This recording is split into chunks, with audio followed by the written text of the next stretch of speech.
আর যখন ভাইয়ারা থাকতো না তখন তো আমার একাকিত্ব, তখন আমি স্কুল থেকে এসে কি করার, তখন দেখা যেত যে ওই এলাকার যে ছেলেরা থাকতো ভাড়াটিয়া যাদের বলি, আমাদের বাসায় ভাড়া থাকতো, ওদের ছেলেদের সাথে আমি খেলা করতাম। আচ্ছা, ওদের ঘরে টোটালি কোনো মেয়েটে ছিল না, তো মেয়েরা আসতো, হয়তো দেখা যেত তারা ছোটকাল থেকেই ওরা দেখতাম গার্মেন্টস এর কাজ করে, আচ্ছা আচ্ছা, শিশু শ্রম যেটা ব্যাটারি কারখানা এটা কাজ করতো। তো দেখা যেত যে ওদের আমি পেতাম না, তখন ওদের দেখে একটা ফিল হতো যে এই যে ছোট মেয়েরা কাজ করছে এখন থেকে, ওরা তো ফ্যামিলির দায়ভার নিতেছে, তখন ফিল হতো যে ওরা কেন তো ছোটকাল থেকে কাজ করে। ওইখান থেকে আস্তে আস্তে মনের ভিতরে একটু শকড হইলাম যে ওরা যদি এত ছোট বয়সে কাজ করতে পারে তাহলে আমারও বড় হয়ে কিছু একটা করা উচিত, ওদের জন্য করা উচিত। তো ওটা ছোট কালের ফিল, ওটা হয়তো হারিয়ে গেছে বা মনের মধ্যে হয়েছে যখন, তখন হয়তো ওদের যখন দেখতাম আমি খেলতেছি, ওরা একটা ব্যাগ কাঁধে নিয়ে বা একটা ছোট একটা টিফিন ক্যারিয়ার হাতে নিয়ে চলে যাচ্ছে। কোথায় যাচ্ছ? গার্মেন্টসে কাজ আছে, আজকে নাইট ডিউটি আছে। তো আমি বলতাম ঠিক আছে, আমি তুমি কি করবো? আমি খেলবো। কি খেলবা? আমি তো চলে যাচ্ছি, তোমার তো পুতুল খেলার লোক নয়, হাড়ি পাতিল খেলবা কার সাথে? তোমার আজকে পুতুলের বিয়ে। আমি পুতুলের বিয়ে না হয়েছে তো নাই, আমি আজকে ওদের সাথে মার্বেল খেলবো। মানে আমি সবসময় মানে আমার ভিতর মন খারাপ বা একটা জড়তা, এটা কখনোই কাজ করতো না। আচ্ছা, তো দেখা যেত যে ছেলেদের সাথে মার্বেল খেলে, ছেলেরা বলতো তুমি তো মেয়ে, তুমি আমার সাথে কেন খেলবা?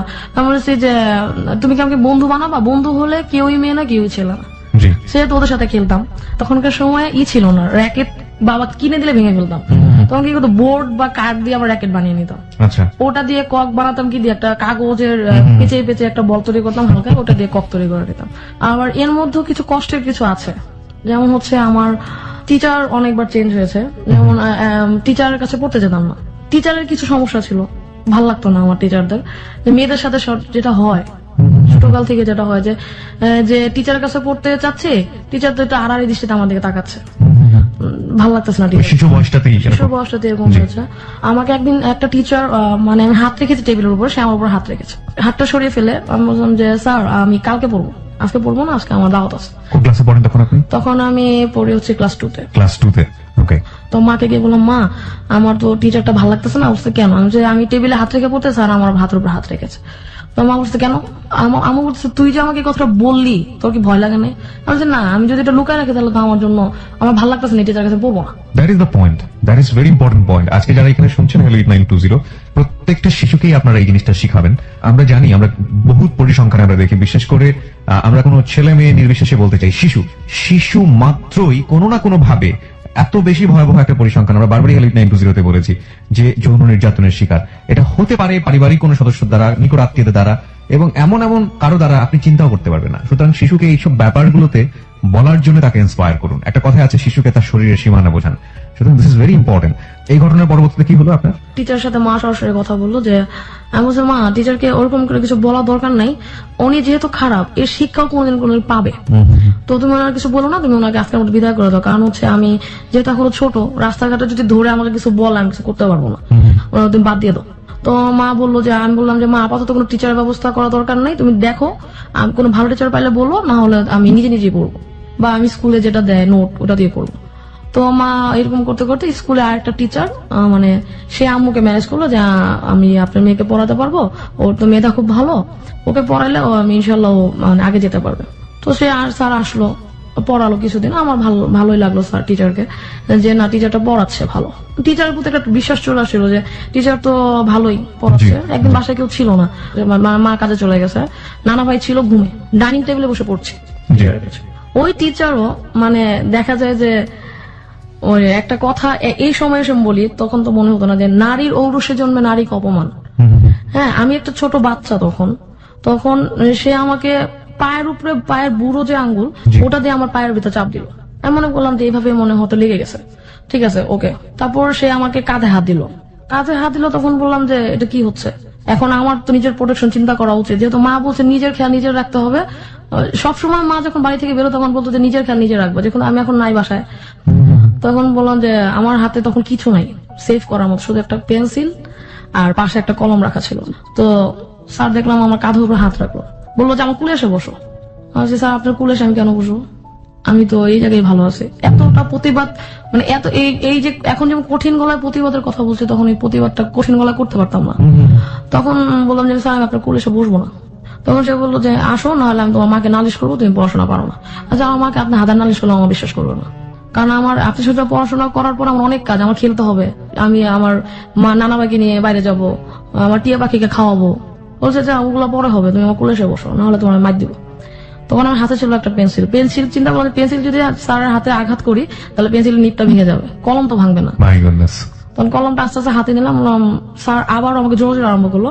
তখন আমি কলম দিয়ে স্যারের কাঁধে একটা পুশ করলাম যে আপনি যদি আমাকে এমন করেন আমি কিন্তু আপনাকে মারতে বাধ্য হবো, আর যদি চিল্লাচিল্লি করি আশেপাশের লোকজন তো জড়ো হবেই, পাশাপাশি নানা ভাই উঠে আপনার মারতে আরম্ভ করবে। স্যার বললো যে না তুমি এটা করবা না। আমি অনেক দুষ্ট, তখন দুষ্ট বলতাম না, স্যার আমি অনেক শয়তান স্যার, আপনি আমার চিনেন নাই। কি করলাম, তখন স্যার বুঝলো যে না এই মেয়ে সব মেয়ের মতো না, যাদের সাথে আমি এরকম আচরণ করি এই মেয়ে ওই মানুষের মতো না। বলছে ওকে তুমি আজকে যা করছো এটা কারোর সাথে বলবা না। আমি আচ্ছা, মানে আচ্ছা বলা পর্যন্ত নিজেকে প্রোটেক্ট করলাম। এখন বাসায় যেহেতু কেউ নেই, চিল্লাফাল্লা করে খুবই রিস্কার হবে। নানা ভাই আছে তাও 2-3 ঘর পরে, চিল্লান দিলে নাও শুনতে পারে। তখন কোনোভাবে স্যারকে বিদায় করলাম। বিদায় করে পরের দিন স্কুলে গেলাম। স্কুলে গিয়ে একদম হেড মাস্টারের কাছে গিয়ে বললাম যে এই টিচার যদি বাদ না দেন তাহলে আমরা টোটাল 2 এর যে ছেলে মেয়ে আর আমাদের যে গার্জিয়ান তাদের আমরা আপনার কাছে পাঠাবো। তারপর আমার সামনে স্যারকে ডাকলো, স্যার একদম অস্বীকার, না আমার সাথে এটা করিনি। তখন আমি বললাম যে এখন কাঁদা ছাড়ার কোনো উপায় নেই, যদি কাঁদি তাহলে হেডমাস্টার বুঝবে না উনি আমাকে হ্যারাস করছে। আমি কেটে দিলাম। এবং আমার সাথে আমার দুজন বান্ধবী ছিল, তবে বলছে যে হ্যাঁ স্যার ও কখনো মিথ্যা বলে না স্যার। মিথ্যা তো প্রচুর বলে, এখন আমাকে কাভার দিতে হলে এটা বলতে হবে যে ওকে স্যার ও কখনো মিথ্যা বলে না, এটা ওর সাথে হয়েছে। তো আমরা ওই যে প্রতিবাদ, ওই যে আমার ফ্রেন্ডের যে একটা সাপোর্ট, ওই সাপোর্টটা আমার ছোটকালের ওই বান্ধবী যদি না থাকতো হয়তো হেডমাস্টারের কাছে আমি মানে জিনিসটা প্রকাশ করতে পারতাম না। মাকে জানাবো, মা চুপ হয়ে যাবে, কেন সমাজের ভয়ে, যে সেজন্য মাকে জানাইনি। তো মা একদম সরাসরি হেডমাস্টারের কাছে বলার পর 2 দিন পর ওই টিচার আর স্কুলে আসে না। লজ্জাতে স্কুলে আসে না। লজ্জাতে স্কুলে মোটামুটি ছিল আমার ফার্স্ট প্রতিবাদ। এরকম আমার আরো হয়েছে অনেকের কাছে, যে দেখা যায় যে মানে একা পেলেই অনেকেই আমার সাথে এমন করতো। আমি ভাবতাম যে আমার সাথেই হয়তো এরকম হয়। ইনফ্যাক্ট প্রতিবাদ করতে হবে। এবং এই যে আমরা দেখি যে পয়লা বৈশাখে যে ঘটনাটা ঘটলো সেটা তো ধিক্কার আমরা আমাদের জায়গা থেকে জানিয়েছি, প্রতি মুহূর্তেই আমরা জানাচ্ছি। আমরা বিশ্বাস করি সমাজে খারাপ মানুষের সংখ্যা অনেক কম, এবং প্রতিবাদের ভাষা যদি যার উপরে অন্যায় হচ্ছে সেখান থেকেই শুরু হয়, শক্তভাবে শুরু হয়, তাহলে অন্যায় থামতে বাধ্য। আমাদের জীবনের গল্প শুরু হয়েছে মাত্র। আজকে আমরা এখানে ওয়াফ ইসলামের জীবনের গল্প প্রচার করছি। এই ওয়াফ ইসলাম আজকে অনেক নারীর কাছে অনুপ্রেরণার হবে, এবং আমি স্পেশালি বলতে পারি আজকের হেলথ 920 অনেক বড় একটা রিমার্কেবল এপিসোড ফর সবার জন্য। যাই হোক, আমরা বিরতি। ওকে, ওয়াফ ইসলামের কাছে আবার ফিরছি। জি ওয়াফি, তারপর প্রতিবাদ ছিল ভিতরে। জি। তো আমাকে আমার ফ্রেন্ড মানে যারা ছিল আশেপাশে, আমার মা বাবা সব বলতো যে তুই তো জীবন অনেক বিপদে পড়বি। বিপদ হইলে হবে। তখন আমি ক্লাস হচ্ছে মানে 6 উঠবো। তো এটা কেন বলছে মা বাবা একটু বলিনি। রাস্তায় একটা ছেলে খুব ডিস্টার্ব করতো। আচ্ছা। সে হচ্ছে খুবই মানে স্কুলের মেয়ে দেখলেই হচ্ছে সে নোংরামি আরম্ভ করতো রাস্তার মধ্যে। তখন হচ্ছে ভোর, আমাদের স্কুল ছিল ভোরে, তো রাস্তাঘাট নীরব ছিল, সে নোংরামি করতো রাস্তার মধ্যে। তখন একদিন দেখলাম, পরে অন্য গলি দিয়ে হাঁটা আরম্ভ করলাম। পরে চিন্তা করলাম ফ্রেন্ডরা যে কি করবো না, 3 জন মেয়ে মিলে আমরা স্কুলে একসাথে যেতাম। আমি চিন্তা করলাম যে ওর একটা শাস্তা করা উচিত, এটা বাড়ি পর্যন্ত আনা যাবে না, ও রাস্তায় শেষ করতে হবে।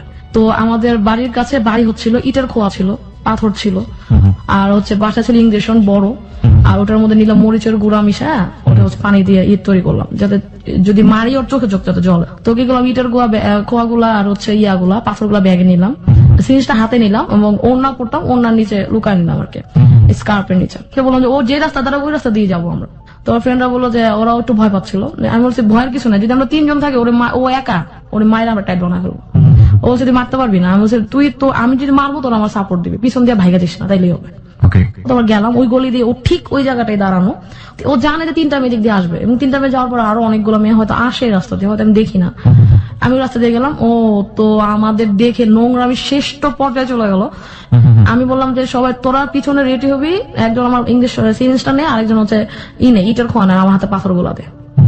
তো দিল, আমি এক হাতে হচ্ছে ইন্ডিকেটর দিয়ে তখন পেন্সিল শার্প করতাম, ছোটবেলা থেকে ছবি টবি আঁকি আমি। এই হাতে ইন্ডিকেটর, ও যদি আমাকে ধরতে আসে তাহলে ইন্ডিকেটর ইউজ করবো, নাহলে হচ্ছে আমি পাথর দিয়ে বা ওই যে মরিচের গুঁড়া দিয়ে সাহায্য করে দেবো। ও গেলাম, ও আমার দিকে আগায় আসতেছে, ও পিছনের মেয়েরা বলতেছে আমার ভয় লাগতেছে। আমি ভয় পাইস না, আমরা 3 জন, ও একা, খালি মনে রাখ ও একা কিছু করতে পারে, আমরা 3 জন সেগুলো অনেক কিছু করতে পারি। আশেপাশে অনেকগুলো বাড়ি আছে, আওয়াজ দিলে লোক নামবে। ও ওরা আমার 2 হাত ধরে মানে 2 হাত না বেশি 2 হাতের এখানটা ধরে উপরটা ধরে রেখেছে আপনার বান্ধবীরা। আমি তো ভয় পাইস না, একবার আমি শুরু করবো তারপর ওরা শুরু করবে, সাহস পেয়ে যাবে আমি জানি। তো হচ্ছে যে আমি ওর কাছাকাছি যাওয়ার পর আমাদের আগে আসতেছে, পাথরগুলো মারা আরম্ভ করলাম, পিছন দিয়ে লরিটার খুব আরম্ভ করলো। ও তো তখন নোংরা আমি বাদ দিয়ে নিজেরা বাঁচানোর চিন্তায় আছে, ও চিন্তাই করেনি এরকম হবে যে এই পিচ্ছি পিচ্ছি মেয়েরা ক্লাস 6 এ পড়ে, ছোট ছোট মেয়েরা আমার কি করবে। ওরা যখন পাথরের ইট গুলো আরম্ভ করলাম, আমি আমার হচ্ছে ওর মাথা, আমি শরীরে মারলেও আঘাত পাবে না, আমি জানি ও মাথায় মারলেও আঘাত পাবে, এবং ও বাঁচানোর চেষ্টা করবে, সেহেতু কঠিন তোর কিছু হবে না, হইলেও কি যায় আসে, ও মইরা গেলেই ভালো, আমার এটা মনে হলো। আমি যখন মারা আরম্ভ করলাম, পিছনে আমার বান্ধবীরা মারলো, ওরা সাহস পেয়ে গেল। আনফর্চুনেটলি ওই রাস্তা দিয়ে হচ্ছে কতগুলো ছেলে যাচ্ছিল, ছেলে আমাদের স্কুলে, মানে আমাদের একসাথে কম্বাইন্ড স্কুল ছিল, তো ওরা যাচ্ছিল, ওরাও দেখলো এই অবস্থা। ওরা এসে ওই শার্টের কলার দিল, সাঁতার তুই কি করিস, আমি এই ছেলে তুই এরকম করা আমাদের রাস্তা দেখলে, ভালো করছো, তোরা স্কুলে যা, আমি ওরা দেখতেছি। আমি তুই পরে দেখ আমার সামনে মার, যদি মারতে পারিস তাহলে ভাবলাম যে আমাদের প্রোটেকশন করতো, নাহলে আমি বিশ্বাস করি না। তারপর হচ্ছে ওরা মারলো, মারার পরে আমি ওরে একটা সাহায্য করে পুলিশে দিয়ে দেয়। তারপর পুলিশে দিলে ওরা কদিন পর বেরোয় আবার নোংরামি করবে, ওরা এই জায়গায় শাস্তি করবো যাতে এই গলিতে কেন এই এরিয়া কখনো না দেখে। ওরা ইচ্ছা মতো ওরা মারলো, মারার পরে হচ্ছে আমি বললাম যে তোরা মারিস না, এবার আমি একটা থাপ্পড় দিই। ও যখন একটা ছোট বাচ্চা একটা থাপ্পড় খাবে, ওর ভিতরে যদি মনুষ্যত্ব থাকে, ও লজ্জা পাবে।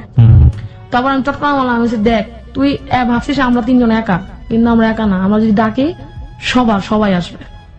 এটা বলে ও চলে গেল, বলে যা বাসায় যাই, গলিতে তোরা না দেখে। এইসব অ্যাক্টিভিটির জন্য আপনার মা অনেক ভয় পেত আপনাকে নিয়ে? মা ভয় পেত যে আমি একা মেয়ে, কি মানে আমি তো ছোট, ক্ষতি করতে পারে, মা এই নিয়ে ভয় পেত, সমাজ নিয়ে ভয় পেত, যে সমাজের লোকজন যদি জানে তাহলে তো তোরে খারাপ বলবে। আমি বলতে খারাপ বলে আমার কি যায় আসে, মানে আমার বাড়ির গেট থেকে বের হইলে আমি আর মানে বাড়িতে কি হচ্ছে ওটা চিন্তা করতাম না।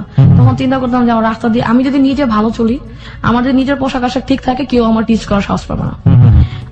আমি সবসময় নামাজ করতাম, সবসময় অন্য ইউজ করতাম, তো আর খুব প্রতিবাদী ছিলাম। যেমন আমাকে কেউ অন্যায় ভাবে যদি ফ্যামিলির মধ্যেও কেউ বকা দিত, আমি সরাসরি অ্যান্সার করতাম যে আমাকে কেন বকা দিচ্ছেন, এই কাজটা আমি করি নাই। তারপর হচ্ছে যে আমার যখন ক্লাস 8-এ উঠলাম, তখন হচ্ছে যে গার্মেন্টস এর মেয়েদের দেখলাম যে ছোট ছোট মেয়েরা, বহুত ছোটকাল থেকে একটা আমি তোকে বলেছি, তখন চিন্তা হলো যে আমি ওদের মতো, যে ওরা তো স্ট্রাগল করে, তো আমি দেখি আমি নিজে কিছু করতে পারি কিনা। আমি যদি নিজের কিছু খরচ নিজে বহন করতে পারি, তো দেখলাম যে আশেপাশে অনেক ছেলে মেয়ে আছে ছোট ছোট, যাদেরকে পড়ানো যায়। ওদের ফ্যামিলির কাছে গেলাম, বললাম যে আপনার বাচ্চাটাকে আমাকে দিয়ে না, আমি ওরা সরাসরি শেখাবো। তখন বলতেছে যে তুমি তো এইটা বড়, তুমি তো আরো ভালো স্টুডেন্ট পেতে পারো। তখন এলাকায় অনেক টিচার, যে ওরা অনেক ভালো টিচারই করছে। আমি এত ভালো তো টিচার এখন করতে পারবো না, আর আমার ফ্যামিলি ছিল একটু ধার্মিক, মানে মেয়েদের বাড়ি থেকে তো বের হওয়া যাবে না, তুমি বড় মেয়ে, তোমার বিয়ে হয়ে যাবে, মানে এরকম একটা ইয়ে ছিল। যে বড় যেহেতু আমাকে পুরো অনেকগুলো বিপদে ফেস টু ফেস, ফ্যামিলির যে বাধা, ফ্যামিলির সাপোর্ট সবই আমি পেয়েছি। তো দেখা যাচ্ছে যে তুমি বাড়ি যে পড়া না, তুমি বাসায় পড়ো। তখন দেখতো যে আমি নিজের রুমে বসে বাচ্চা পড়ছে, তখন আর ফ্যামিলি কিছু বলতো না। তো ওই 50 টাকা 100 টাকা দিয়ে আমার শুরু, এবং যখন আমি 8-এর ফাইনাল দিই, তখন আমাকে ফার্স্ট দেখতে আসে, মানে বিয়ের ব্যাপারে দেখতে আসে। তখন খুব মন খারাপ যে আমি এত ছোট, আমার বিয়ে দিয়ে দিবে। দেখতে আসার কোনো ঘটনা মনে আছে? হ্যাঁ, আমার পুরোপুরি মনে আছে, একটু শুনি। ফার্স্ট যেদিন দেখতে আসলো, আমি স্টুডেন্টে পড়াচ্ছিলাম, তো মা বলছে যে মার সাথে আরো কেউ ছিল, নানু ছিল, নানু আর দাদু। তো বলতেছে যে শান্তা একটু রেডি হো। সে রেডি হবো কেন? বলছে তোর দেখতে আসবে। কে দেখতে আসবে? বলছে যে একটা প্রস্তাব আসছে, তোমাকে দেখতে আসবে। আমি আমার দিকে তাকালাম, দেখলাম মার চোখে ছলছল পানি, মানে মাও চাচ্ছে না, কিন্তু মা তো, আমি যেহেতু যৌথ ফ্যামিলির সবচেয়ে বড় মেয়ে, তার উপর একটা প্রেশার থাকে যে তোমার মেয়ে, ওপিনিয়ন থাকে। তো মার যখন চোখে পানি দেখলাম, তখন হচ্ছে আমি আর কিছু বলি নাই। আমার খুব মন খারাপ, মানে এখনো ভাবলে চোখে পানি আসে যে আমি আমার ওই লাইফটা মানে খুবই এত কষ্টে গেছে, মানে কিছু হলে দেখতে আসতো চলো। তো ফার্স্ট যেদিন দেখতে আসলো, আমি শাড়ি পরে গেলাম, সামনে গিয়ে বসলাম, আমার ঘুমটা খুললো, চুল দেখলো, আমি তখন এইটা পরি মোটামুটি বড়ই, তো চুল দেখলো। আমি ফুপুদের দেখতাম যেরকম করে দেখতো। তারপরে হাতটা হাতে নিল, মানে ওই একটা মহিলাকে হাতে নিয়ে আমার চামড়া ঘষা আরম্ভ করলো, যে আসলে ফর্সা না কালো, নাকি মেকআপ দিয়ে এরকম হয়েছে। তারপর বলতো একটু হাঁটো, তো হাঁটা শুরু করলাম, বলে শাড়িটা একটু উঁচা করে হাঁটো যাতে তোমার পাটা দেখা যায়। আমার কিছু করার নাই, আমার ফ্যামিলি মেম্বার হচ্ছে 50 জন, আমার দাদুর বাড়ির, নানুর বাড়ি আরো আছে 36 জন, ওটা আলাদা। মানে আমার পাশে তখন প্রায় 80 জনের মতো লোক বসা, আমি একা, শুধু আমার মা আমার পিছনে দাঁড়ানো, ছোট ভাই বোন সবাই খেলতেছে, সবাই ছোট। আনফর্চুনেটলি হাঁটো বলছেন পাশে, আমি শুনতেছি যে ওই মহিলা বলছে দেখি মেয়ের পা সোজা আছে নাকি বাঁকা। তা আমি পাউচা করে হাঁটলাম, আমাকে আবার নিয়ে গেল দরজার বাইরে, মানে ড্রয়িং রুম থেকে বেরোয় আমাকে মানে উঠানে নিয়ে আসলো। উঠানে এনে আমাকে আবার ভালো করে দেখতেছে, গলা টলা ডোলে ডোলে দেখতেছে যে মেয়ে কালো না ফর্সা। হ্যাঁ, তারপর বললো যে তোমার নাম কি? আমি বললাম এটা। বলছে তুমি কোন ক্লাস? 8 এখন ওনাও বলতেছে 8 এর পর আমি বিয়ে করে নেওয়া ভালো, কারণ এটা হচ্ছে একদম ঘরে পিটায়, মানে একদম ছোট এজের মেয়ে বিয়ে করে নিয়ে গেলে ওরে বড় হবে আমাদের সামনে, কোনো সমস্যা নেই, কোনো প্রেমের কোনো ঝামেলা নেই। তারপরে আবার ভিতর নিয়ে বসালো, বসায় বললো যে তোমার আঙ্গুলগুলো দেখি। আঙ্গুলগুলো দেখালাম, তা বলতেছে তোমার হাত তো অনেক শক্ত, তুমি কি করো? আমি বলছি আমার হাত শক্ত? আমার হাত মোটেই শক্ত না, মানে তাদের একটা উছিলা ছুতা, মানে এটা দিলে দেখে আমি কি বলি। আমি বলছি যে আমি তো আমি শুধু স্কুলে গিয়ে লিখি, বাসায় এসে লিখি, স্টুডেন্টদের পড়াই, লেখালেখি কাজ, লিখতে গিয়ে হয়তো হাত শক্ত হয়ে গেছে। এটা শুনে আমার বড় কাকা আবার থামাই দিল যে না, এটা আবার কেমন কথা বললেন, মেয়ের হাত শক্ত হয়ে গেছে তো এটা বড় মাত্র। তারপরে ওর লোক চলে গেল এবং তারা বলে গেল মেয়ে আমাদের খুব পছন্দ হয়েছে, মানে পারলে তখনই আমার বিয়ে হয়ে যায়। আচ্ছা, মানে ওই দিনই আমার কাবিন হয়ে যায়, বিষয়টা এরকম। তারপর আমি কোনোভাবে মারা চাপালাম, মা ছেলে কি করে? বলছে ছেলে বিক্রমপুরে মুদির দোকান আছে। আমার তো আমি বলছি হ্যাঁ, ছেলে দেখে দেখছি যে ও বসা একদম অজপাড়া, মানে গ্রামের একটা ছেলে যেরকম হয় সেরকমই বসা, ও কোনো কথা বলেনি। ওই ওর মা বাবা যারা ছিল ওর সাথে ওরাই বলতেছে। এখন আমার মাথায় চিন্তা আমি তো বিয়ে করবো না, আমার এটা যে কোনো ভাবে আটক করতে হবে। কি করলাম, বা ঘরে গিয়ে বললাম মা ছেলে না আমার পছন্দ হয়নি। বলছে কেন? আমি মা মাত্র নন মেট্রিক, বিয়ে মেট্রিক পাস করার নাই, ফেল টু ছেলের সাথে আমি ক্লাস 8 আমি কেমনে বিয়ে দেবো? তুমি এক কাজ করো, ইন্টারমিডিয়েট একটা ছেলে খুঁজো। মানে আপনি বিয়ে বসবেন এটা বলতেছেন না, কিন্তু আপনি ডিফারেন্ট অপশন দিচ্ছেন। ডিফারেন্ট অপশন দিচ্ছেন, দ্যাট ইজ ইন্টেলিজেন্ট। ওকে, বিয়ে বসবো না যদি বলি তাহলে হচ্ছে ফ্যামিলি প্রেসার দেবে, কেন বিয়ে করবে না? ও নিশ্চয়ই ছোটকাল থেকে প্রেম করা আরম্ভ করছে। প্রেম অবভিয়াসলি আমি ক্লাস 6 থেকে করতেছি। ওকে, আমরা সেই গল্পে যাবো। হ্যাঁ, ক্লাস 6 থেকে করছি। তো একটা ছেলে ছিল, ও হচ্ছে ইন্টারমিডিয়েট, আমার টিচারের কাছে একসাথে পড়তাম আমরা, ইন্টারমিডিয়েট ফার্স্ট ইয়ারে ছিল। তো খুব ট্যালেন্ট ছেলে ছিল। ছেলেটা হচ্ছে মাদারীপুর বাড়ি ছিল। ক্লাস 6 এ যখন আমি টিচারের কাছে পড়ি তখন ওই টিচারের শালা ছিল ওই ছেলে। তারপরে ওর সাথে অ্যাফেয়ার, মানে ও হওয়াটা খুব ইন্টারেস্টিং। ওর নাকের উপর ঘামতো, তো ওইটা আমার খুব ভালো লাগতো যে নাকের উপরে ঘামে, এত কিউট লাগে দেখতে একটা ছেলেকে। ছিল ছোটখাটো গ্রামের ছেলে যেরকম হয়। আমি বললাম যে ওর নাম না বলি। তো ফার্স্ট প্রপোজাল ওই ছেলে আমাকে করে। আমরা যখন একসাথে বড় টেবিলে পড়তে বসতাম টিচারের কাছে, টিচার কারেন্ট চলে যেত, তখন ও আমার খাতাটা নিয়ে আমার লিখলো যে তুমি আমাকে নিয়ে কি ভাবছো। আমি তো দুষ্ট, আমি বলছি যে আপনার নিয়ে কি ভাবার কি আছে? তারা বলতেছে যে ভাবার কিছু নাই, মানে তারা আমি বলছেন যে আপনাকে নিয়ে ভাবার কিছু নাই, তো আপনার নাকের উপরে যে ঘাম ওইটা আমার খুব কিউট লাগে। তো ওই ছেলে আমাকে বললো যে কিউট লাগে, তাহলে তো তুমি আমাকে ভালোবাসা ফেলছো। ভালোবাসা তো কি আমি জানি না। তখন বলতেছে যে ভালোবাসা লাগবে না, তুমি আমাকে পছন্দ করো না, তুমি এটা বলো। আমি বলছি হ্যাঁ, আমি আপনারও পছন্দ করি, আমার টিচার তারও পছন্দ। তারপরে ও বললো যে আসলে ফান করতেছি না, যদি তুমি আমাকে লাভ করো তাহলে আমাকে বলো। আমি যদি আপনাকে ভালোবাসি এটা না বলে আপনাকে আরেকটা মেয়ে ভালোবাসবেন। তখন আস্তে আস্তে মানে লেখেই সব কথা বলতে পারতাম না টিচার সামনে। টিচার দেখতো যে আমি লিখতেছি, টিচার দেখতো আবার অপর পেজে গিয়ে আবার ঠাস করে লিখে ওই ছেলেকে দিয়ে পাশেই বসতো, ও ইন্টারমিডিয়েট পড়তো। তারপর হচ্ছে যে বললো যে কালকে তো দুলাভাই থাকবে না, যেহেতু শালা, ও যে কালকে দুলাভাই বাসা থাকবে না, আমার কাছে তোমাদেরকে পড়তে বলবে। তাহলে তো খুব ভালো একটা সুযোগ পাওয়া যাবে, তাই না? আমি এমনি বলতেছি, আমি দুষ্টামি করতে বলতেছি যে দুষ্টামি করো না, কালকে আসো। তো পরের দিন আমি যাইনি, ইচ্ছা করেই যাইনি। কারণ আমার যেহেতু ছোটকালে কিছু ঘটনা আমি বলেছি, আমি চাই না আমি হেরাজ হতে, যদি ভালোবাসি সত্যিকার হতে ভালোবাসবো, হেরাজ হতে পারবো না।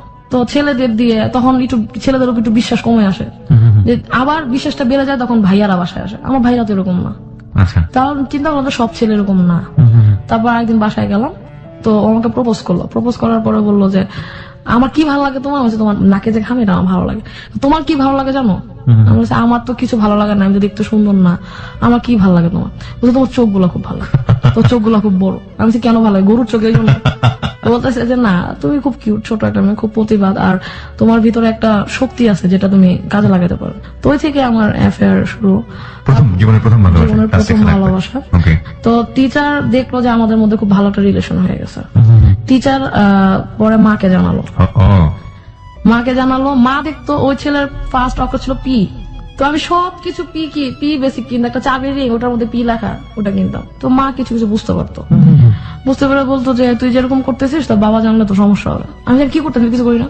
তখন ওই যে ক্লাস 8 আমি যখন প্রথম বিয়ের প্রস্তাবটা না করছিল না, মা বুঝতে পারলো যে আমি ওর কারণে না করতেছে। ওকে।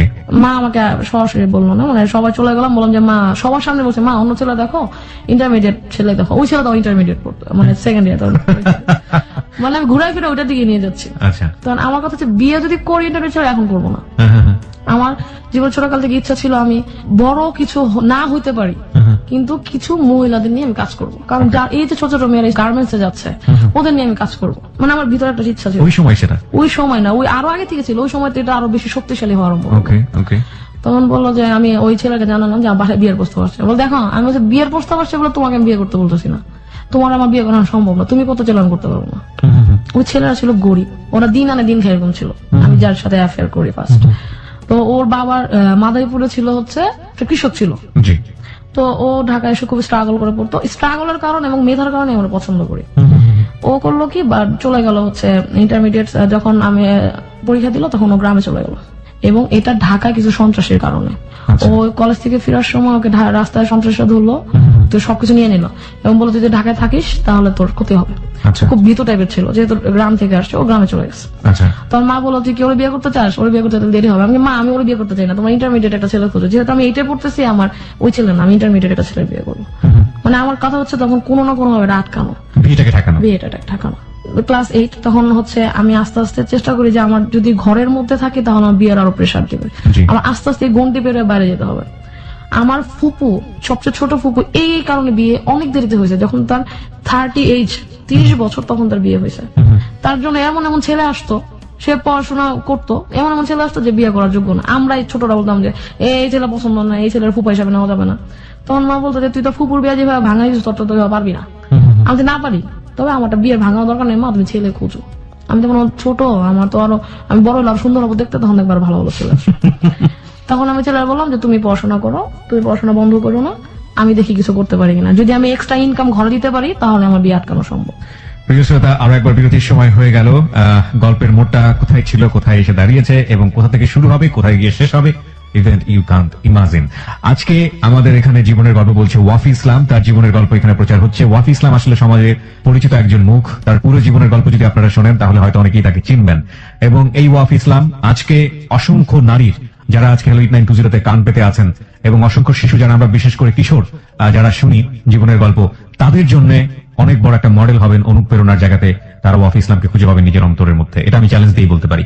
আমরা ফিরে আসতে চাই, ভাঙা যায় সেই চিন্তা ভাবনায়, এবং সেটা কাজ করছিল না। তো আপনি আপনার যিনি সেই সময়ের মনের মানুষ তাকে বললেন যে আলটিমেটলি তুমি তোমার মতো পড়াশোনা করো, আমি বাইরে থেকে কিছু ইনকাম করে ফ্যামিলিতে কন্ট্রিবিউট করতে পারি কিনা। তারপর হচ্ছে আমি স্টুডেন্ট পড়ানোর পাশাপাশি আমি একটা স্কুলে জয়েন করলাম, যেটা হচ্ছে কর্মজীবী শিশুদের জন্য মৌলিক শিক্ষা প্রকল্প। ছোট বাচ্চাদের যে যারা কাজ করছে ওদের যে শিক্ষাটা, আপনি স্টুডেন্ট হিসেবে ভর্তি হলেন? টিচার হিসেবে। ওরা কিছু স্টুডেন্ট খুঁজছিল যারা হচ্ছে এই টিচারদেরকে পড়াতে পারবে। তো আমি ওই স্কুলে অ্যাপ্লাই করলাম, অ্যাপ্লাই করার পর আমি টিচার হলাম। তো আমি ওদের নিয়ে ফার্স্ট কাজ করার সুযোগ পেলাম। তো তখন আমি ওদেরকে পড়াতাম, পাশাপাশি আমি ওখানে স্যালারি দিত মাত্র 1500 টাকা মাসে 1500 টাকা স্যালারি দিত। তখন আমি ওইটা ফ্যামিলিকে দিতাম। বললাম মা আজকে আমরা এই মাছ খাবো, এটা করবো, মানে সরাসরি দিলে তো বলবো যে মেয়ে ছোট বড় হয়ে গেছে, ইনকাম করে, ফ্যামিলি বলবে। এই জন্য মাকে বলতাম মা আজকে চলো আমরা এই টাকা দিয়ে আজকে এটা খাই। মানে মাকে বুঝালাম যে আমি স্বাবলম্বী। মা বুঝলেই তো সবাইকে বুঝাবে, আমার বিষয়টা ছিল এটা। মা বলতো যে তুই টাকাটা জমা, তুই ঈদের ড্রেস কিনবি এটা দিয়ে। তাহলে ঈদের ড্রেস কিনবো, আচ্ছা ঠিক আছে। টাকাটা জমাতে জমাতে দেখা গেল যে মানে ওই টাকা দিয়ে ঈদের ড্রেস কিনা, আমার ছোট ভাইকে কিছু দেয়া, ওইভাবে বিষয়টা শুরু হলো। আমার ছোট ভাইকে আমি ভীষণ ভালোবাসি, ওকে, ওর নাম হচ্ছে সীমান্ত। ও আমাকে প্রচন্ড সাপোর্ট করে সব ব্যাপারে। আমি বলবো আস্তে আস্তে ওর বিষয়টা বলবো। দেখা গেল যে আমি তখন মাকে দেখতাম যে আনুষ্ঠানিকতার কাজ করতো। তখন মাকে বললাম যে মা আমি কাজ শিখতে চাই। না তুমি কি কাজ শিখবা, আমার জীবন গেছে কাজ করতে করতে, তোরটাও যাবে। আমি বলতেছি যে না আমি কাজ করবো। তখন মা আমাকে খুব মার দিল যে না কাজ শিখা যাবো না। দেখা গেল যে আমি আগ্রহ নিয়ে বসছি এবং কাজটা আমি 3 দিনে শিখেছি। মার কাছ থেকে কাজ। মা খুব 3 দিনে কাজ শিখে ফেললি। তখন মা বুঝলেন না ওই কাজটা ওটা ছিল কারচুপির কাজ, হাতের কাজ। হ্যাঁ। তারপর হচ্ছে যে মা আমি তোমার কাছ থেকে কাজটা শিখেছি, এখন তুমি আমাকে কাজ দাও। তো আমার মা বলছে তুই কিভাবে কাজ নিবি? আমি বলছি তুমি কেন ওয়ার্কার যেভাবে টাকা দাও, আমি কাজ করবো, আমাকে ওই হিসাবে টাকা দিবা, পারলে একটু বাড়াই দিও। না তোমাকে কেন বাড়াই দিব, তুমি তো আমার মেয়ে হিসেবে কি হয়েছে, ওয়ার্কারদের যা দিব তোমাকেও তাই দিব। তাই আমি বলছি ঠিক আছে মা, আমি এখন তুমি মেয়ে ভাববা না, আমি তোমার অঙ্গন ওয়ার্কার, তুমি আমাকে ওইটা ভাববা কাজের সময়। আপনার মার আন্ডারে কতজন কর্মী কাজ করতেন? আমার মার আন্ডারে তখনকার সময় কাজ করতো 70 জন। 70 জন। আচ্ছা, ওনারা কাজ করে করে আপনার মাকে দিতেন, আপনার মা এগুলো নিয়ে কোম্পানিকে দিতেন? কোম্পানি দিতে। আচ্ছা। তো আমাকে কাজ করলাম, মা আমাকে স্যালারি দিত। এবং কিছুদিন পরে দেখা যায় যে ওই যে ছেলের সাথে আমি অ্যাফেয়ার করতাম, আমার টার্গেট ছিল ওরই বিয়ে করবো, এখন না 10 বছর পরে বিয়ে করবো। তাহলে আমি ছেলের বললাম দেখো আমি বাইরে একটা কাজ পেয়ে গেছি, আমার মার থেকে শুরু করছে এবং কর্মজীবী শিশুদের স্কুলে আমি পড়াচ্ছি, সেটা আমি আস্তে আস্তে কিন্তু এখন নিজের কেরিয়ার নিজে ডেভেলপ করার চেষ্টা করতেছে। তখন আপনি কোন ক্লাসের স্টুডেন্ট? তখন আমি হচ্ছে ক্লাস 8-এ। ক্লাস 8 এর স্টুডেন্ট। এই জিনিসগুলো কিন্তু খুবই মার্ক করার মতো। ক্লাস 8 এর স্টুডেন্ট, তার ভেতরে কত সুদূর প্রসারের চিন্তা ভাবনা। ওকে, বলুন।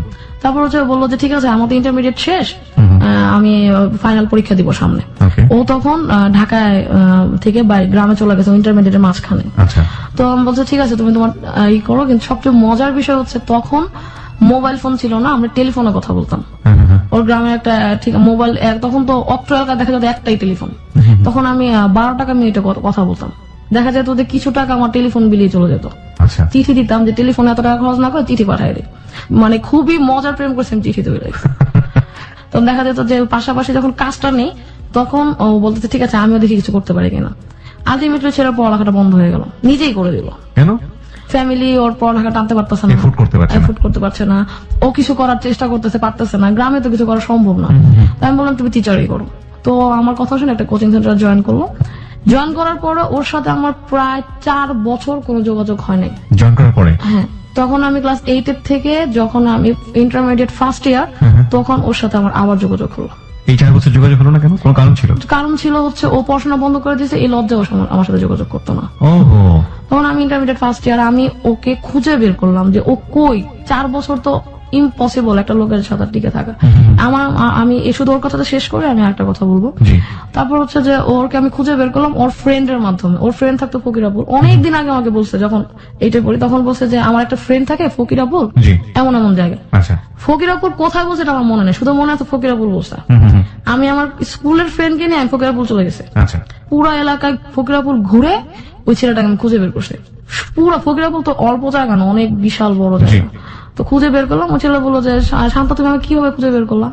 তা আমি বললাম যে ভালোবাসা যখন টান দেয় তখন হচ্ছে যে গভীর জল থেকেও মাছ তুলে নিয়ে আসা যায়। মানে পারভেজ তো এখন মাছ হয়ে গেছে, ওরে ও কই? তোমার বলছে ও তো ওই যে পড়ালেখা বন্ধ করেছে, এখন পড়ালেখা স্টার্টই করে নাই। আর ওর ফ্রেন্ড তখন মেডিকেলে ফাইনাল ইয়ার আছে, আমি তখন ইন্টারমিডিয়েট ফার্স্ট ইয়ার। তার মানে ও যদি এখনো পড়ালেখা শুরু করে তার মানে ইন্টারমিডিয়েট সেকেন্ড ইয়ারও থাকবে। তখন আমি বললাম যে ঠিক আছে আপনি ওরা খুঁজে বের করেন, আমার কাছে আসতে বলেন। তারপর আমি ফোন দিলাম, ফোন দেওয়ার পর আমার কাছে আসলো, বললো যে দেখো এই অবস্থা, আমি তোমার না, আমাকে তুমি ভুলে যাও। আমি তো ভুলে যাও তত সহজ না, তাহলে 4 বছর আগে কেন বললাম না? 4 বছর পরে সেখানে ভুলার কথাটা বলতেছো। তারপরে ওই ছেলে বললো যে আমার তোমার সাথে রিলেশন রাখা সম্ভব না, আমি যদি লাইফে কিছু করতে পারি তাহলে তোমার কাছে ফেরত আসবো। আমি বলছি সেটা কবে? তুমি ফেরত আসতে আসতে আমিও নাও থাকতে পারি, আমি তো ফ্যামিলির বড় মেয়ে। তখন বলতেছে যে না আমি যদি ফেরত আসতে পারি তাহলে পরে আসবো। আমি বলছি ঠিক আছে আমি অপেক্ষা করি, 4 বছর অপেক্ষা করছি, আমি তোমাদের 12 বছর অপেক্ষা করতে পারবো, দেখি তুমি কি রেজাল্ট দাও।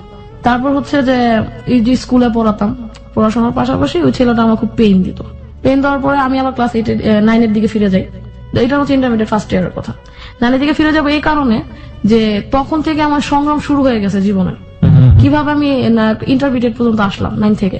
ওই যে মা কিছু স্টুডেন্ট দিল যে তুমি যে কারচুপির কাজটা শিখেছো, তুমি ওই তখন ওই ছেলের সাথে কোনো যোগাযোগ নাই। তখন আমার মনে ভিতরে খুব অশান্তি যে আমি যদি কোনো কাজ নিয়ে ব্যস্ত থাকি তাহলে আমি ছেলেটা ভুলে থাকবো। তাহলে মাকে বললাম যে ঠিক আছে মা আমাকে তুমি স্টুডেন্ট দাও, আমি ওদের কাজ শিখাবো। স্টুডেন্ট বলতে অনেক বড় বড় মহিলা, মানে আমার কাছে তো স্টুডেন্ট। তো মা বলতেছে যে তুমি কেন তো কাজ করতে চাইতেছো, তোমার তো বিয়ে দিয়ে দেবো। আমি দাও না, ছেলে খুঁজো, সমস্যা কি? তখনও আমি ছেলেরা ভুলি নেই, 4 বছরের মাঝখানে আমি বলছি যে বিয়ে দাও, ব্যবস্থা করো। যেহেতু আমার সাথে কোনো যোগাযোগ রাখতেছে না, আমার তোর খুঁজে বের করতে, আমার ভিতরে তোর ফিলটা আছে।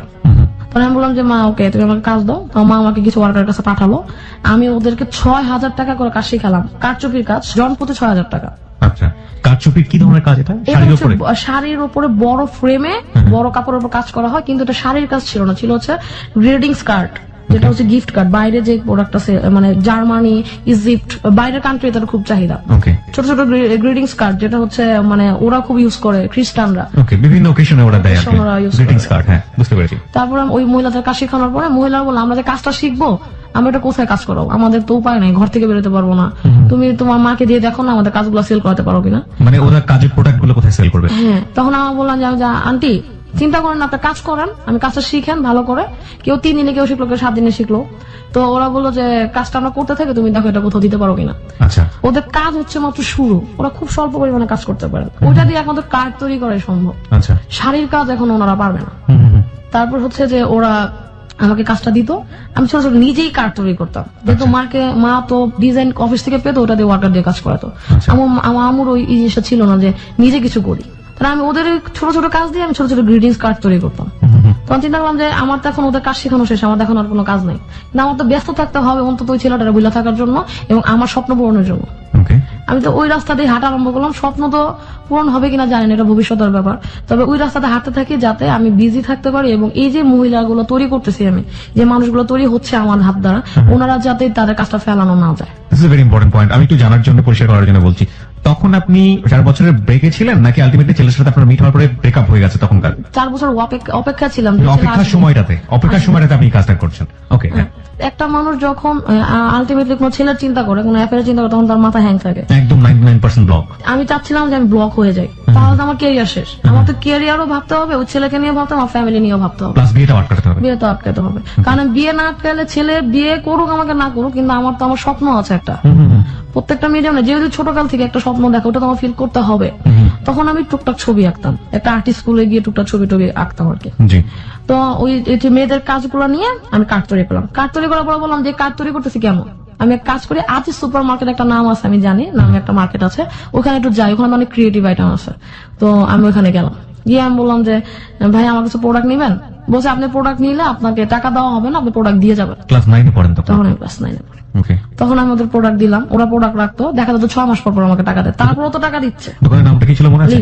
লিপস। কি ধরনের জিনিসপত্র বিক্রি হতো? ওই দোকানে ড্রেস বিক্রি হতো, পাশাপাশি হচ্ছে ক্রাফট আইটেম সেল হতো। আচ্ছা, তো আমি প্রথমে শুরু করি কার্ড দিয়ে। আচ্ছা, এই কার্ডের কোনো বিশেষত্ব ছিল যে এই দিবসের জন্য বা ওই দিবসের জন্য? এটা দিবসটা তখন ভ্যালেন্টাইন ডে সামনে, তখন ভ্যালেন্টাইন ডে ছিল। এগুলো খুব ভালো করে মার্ক করবেন প্রিয় শ্রোতা। হ্যাঁ বলুন। তারপর ভ্যালেন্টাইন ডে ছিল, তো ভ্যালেন্টাইন ডে তো গিফট কার্ড লাগে, এটা ঢাকাও চলে, বাংলাদেশে। কত টাকার প্রোডাক্ট এখানে ছিল? এখানে ছিল 1200 টাকার প্রোডাক্ট, টোটাল 1200 টাকার প্রোডাক্ট। হ্যাঁ, ওটা হচ্ছে আমার ফার্স্ট পুঁজি। 1200 টাকা আপনার ফার্স্ট পুঁজি ছিল। আর ওই যে মেয়েদের দিয়ে কাজ করাতাম, ওরা তো শিখে কাজটা করে দিচ্ছে, ওরা আমাকে থেকে টাকা নিচ্ছে না, ওরা বলতেছে তুমি যদি সেল করতে পারো, আমাদের এই কাজটা কোনোভাবে মোটিভেট করে সেল করো, তাহলে তুমি পরে টাকা দিও। আমাদের টাকার উৎস পেলাম। তখন হচ্ছে যে আমি আদি সুপারে গেলাম, প্রোডাক্ট দিলাম, তারা পছন্দ করলো, 1200 টাকার প্রোডাক্ট রাখলো, আমার নিজের পুঁজি খাটায়। আমি বলছিলাম যে ভাই যদি সেল হয় তাহলে আমাকে যদি অর্ডার দেন তাহলে আমাকে কিছু টাকা অ্যাডভান্স করে দিন, আমার হাতে টাকা নাই। আমি যে স্টুডেন্ট পড়াই আর যে স্কুল করি, ওইটা দিয়ে আমার রাস্তা ভাড়া বাদ দিয়ে আমার আপনার কাছে আসতে হবে, প্রোডাক্ট গুলো দিতে হবে। আর আমি কিছু মহিলা নিয়ে কাজ করতেছি, যেহেতু আমি এত বড় না, আমার এত টাকা নাই, ফ্যামিলি দিবে না এত টাকা। তো সেই ক্ষেত্রে ওরা করলো কি যে ঠিক আছে আপনি চলে যান, আপনাকে বিক্রি হলে জানাবো। তখন তো আমার কাছে মোবাইল নেই, কিভাবে জানাবে? তখন বললো যে আপনার কাছে টিএনটি নাম্বার আছে? টিএনটি নাম্বার ছিল শুধু আমার নানুর ঘরে, টিএনটি নাম্বার ফোন দিব। আচ্ছা ভাই তাহলে আমি একটা টাইম দিয়ে যাই, ওই টাইমটাই ফোন দিন, কারণ যদি অন্য টাইমে ফোন দেয়, আমি যদি না ধরি, অন্য কেউ ধরলে বলবে শান্তা ব্যবসা করতেছে। তো আমাকে ওয়াফি ডাকতো বাসায় কয়েকজন, যে তখন আমি একটা টাইম দিয়ে দিলাম আধা ঘন্টা, যে ভাই আমার ফোন দিলে এই থেকে এই টাইম পর্যন্ত ফোন দিবেন। ওইখানে একটা ভাইয়া ছিল যে খুবই ভালো, ও আমাকে করতে গিয়ে সাপোর্ট দিত উনি। তারপরে ওই ভাইয়া আমাকে বললো যে ঠিক আছে ওই টাইমটা ফোন দিব, আপনি ফোনটা আপনিই থাকবেন লিপসের ওই ভাইয়া। তো ওই ভাইয়া উনি আমাকে ফোন দিয়ে বললো একদিন, তো ফোন দিল যাবা আপনার তো এরকম এরকম কিছু কার্ড ছিল, কিছু কার্ডের অর্ডার আছে। বাহ, আমি তো খুবই খুশি, অর্ডার শুনেই খুশি, যে কি কাজ করলাম যে অর্ডার চলে আসছে। তো সাথে সাথে চলে গেলাম, নিজের প্রতি একটা বিশ্বাস ছিল যে আমি কাজটা ভালো করতে পারবো। তো আমি অর্ডার পেলাম, মানে আমাকে কাজটা এই জন্য আনতে যেতে হলো কারণ আমার যে ওয়ার্কার ওদের তো কিছু সময় লাগবে কাজটা করতে, যেহেতু এক কোয়ালিটির কাজ। আনফরচুনেটলি ওরা এমন একটা কার্ড চুজ করেছে যেটা হচ্ছে আমার তৈরি, ওইটা আমার ওয়ার্কাররা করতে পারবে না, ওটা হচ্ছে পেপার দিয়ে তৈরি একটা কার্ড, হ্যান্ডমেড পেপার দিয়ে।